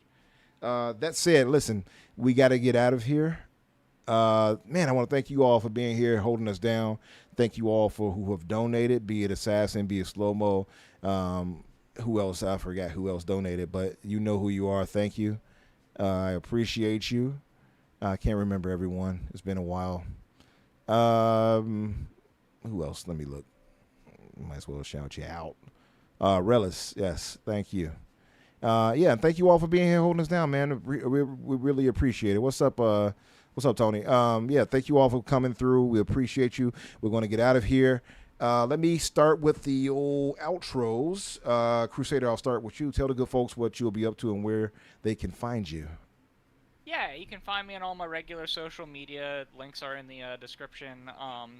I will be playing Mouse PI and the new DLC that just released for Age of Mythology. the Obsidian Mirror. I will be Nice. playing both of those over the next week. And then after that, I think I might start Pragmata because I've heard it's Dad Space. And that sounds great. I've heard it too. Yeah, I've also heard it's kind of like, what's the name of that game that Capcom released back in the day? Was it Lost Planet? Was it Lost Planet? Yeah. I heard it was kind of like that, like a 360-esque feeling type of game, which is a plus. I think that's a W. Yeah. I think that's a huge plus. For sure. I'm interested in getting it as well. Maybe I don't know if it'll be the next game I play, but I definitely want to get it. Yeah. Thank you all in chat. Thanks. I see your comments. Danny, my man, I know you're feeling down still, under the weather or whatever. Hoping you're feeling better, but soon. But tell the good folks where you'll be vomiting soon and what products maybe they can send your way to help you clean up. Oh my god. Yeah, I'm dying. I'm really struggling. What they don't tell you about throwing up for 2 straight days is that even when you like kind of stop throwing up, then all like your entire midsection hurts from all the like spasming of the throwing up. Yeah. So just sitting in this chair for the last however long has made me want to die. Oh damn. So that's pretty cool. We're having a great time. You can you can send me a subscription at Ready Set Replay to make me feel better. I don't know how that'll work, but it'll cheer you up. I guess It'll cheer you up.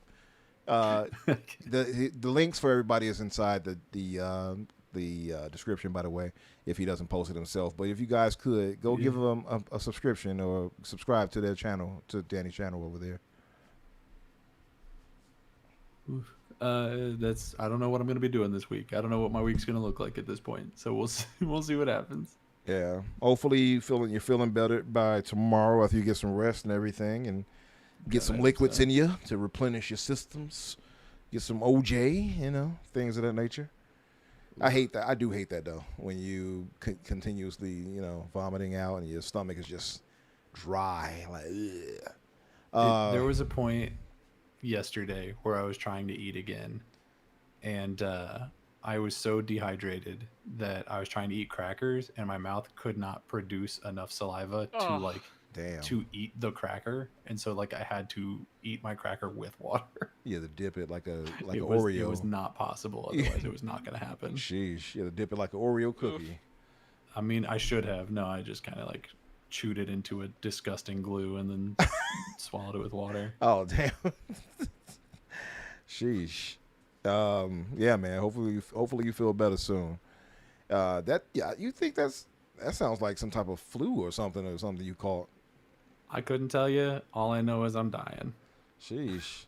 You got to, they say. Like I said, my doctor is currently screening for salmonella. I'm supposed to find out about that tomorrow. So. Sheesh. I've never had any type of poisoning like that. So, yeah. Hopefully you feel better soon, man. That sucks. But as far as myself, Infinite Umbra or Umbra Infinite, you'll find me either way on social media. Follow a brother. Also, if you all have not done so, please hit the like button here before you leave, and subscribe if you have not done so. We would appreciate that. And come by and kick it with us more often. We love hearing from you guys. I see you guys on other chats and stuff like that. Consider you guys as the community a part of the family. You know how I talk. You always see me chat family. I mean that. You all are great. I think it's a great community. Want to keep that going here as well. And that's it, guys. We'll be at it. We're going to get out of here. Thank you all for coming through. And we'll talk with you guys next week. Play some games.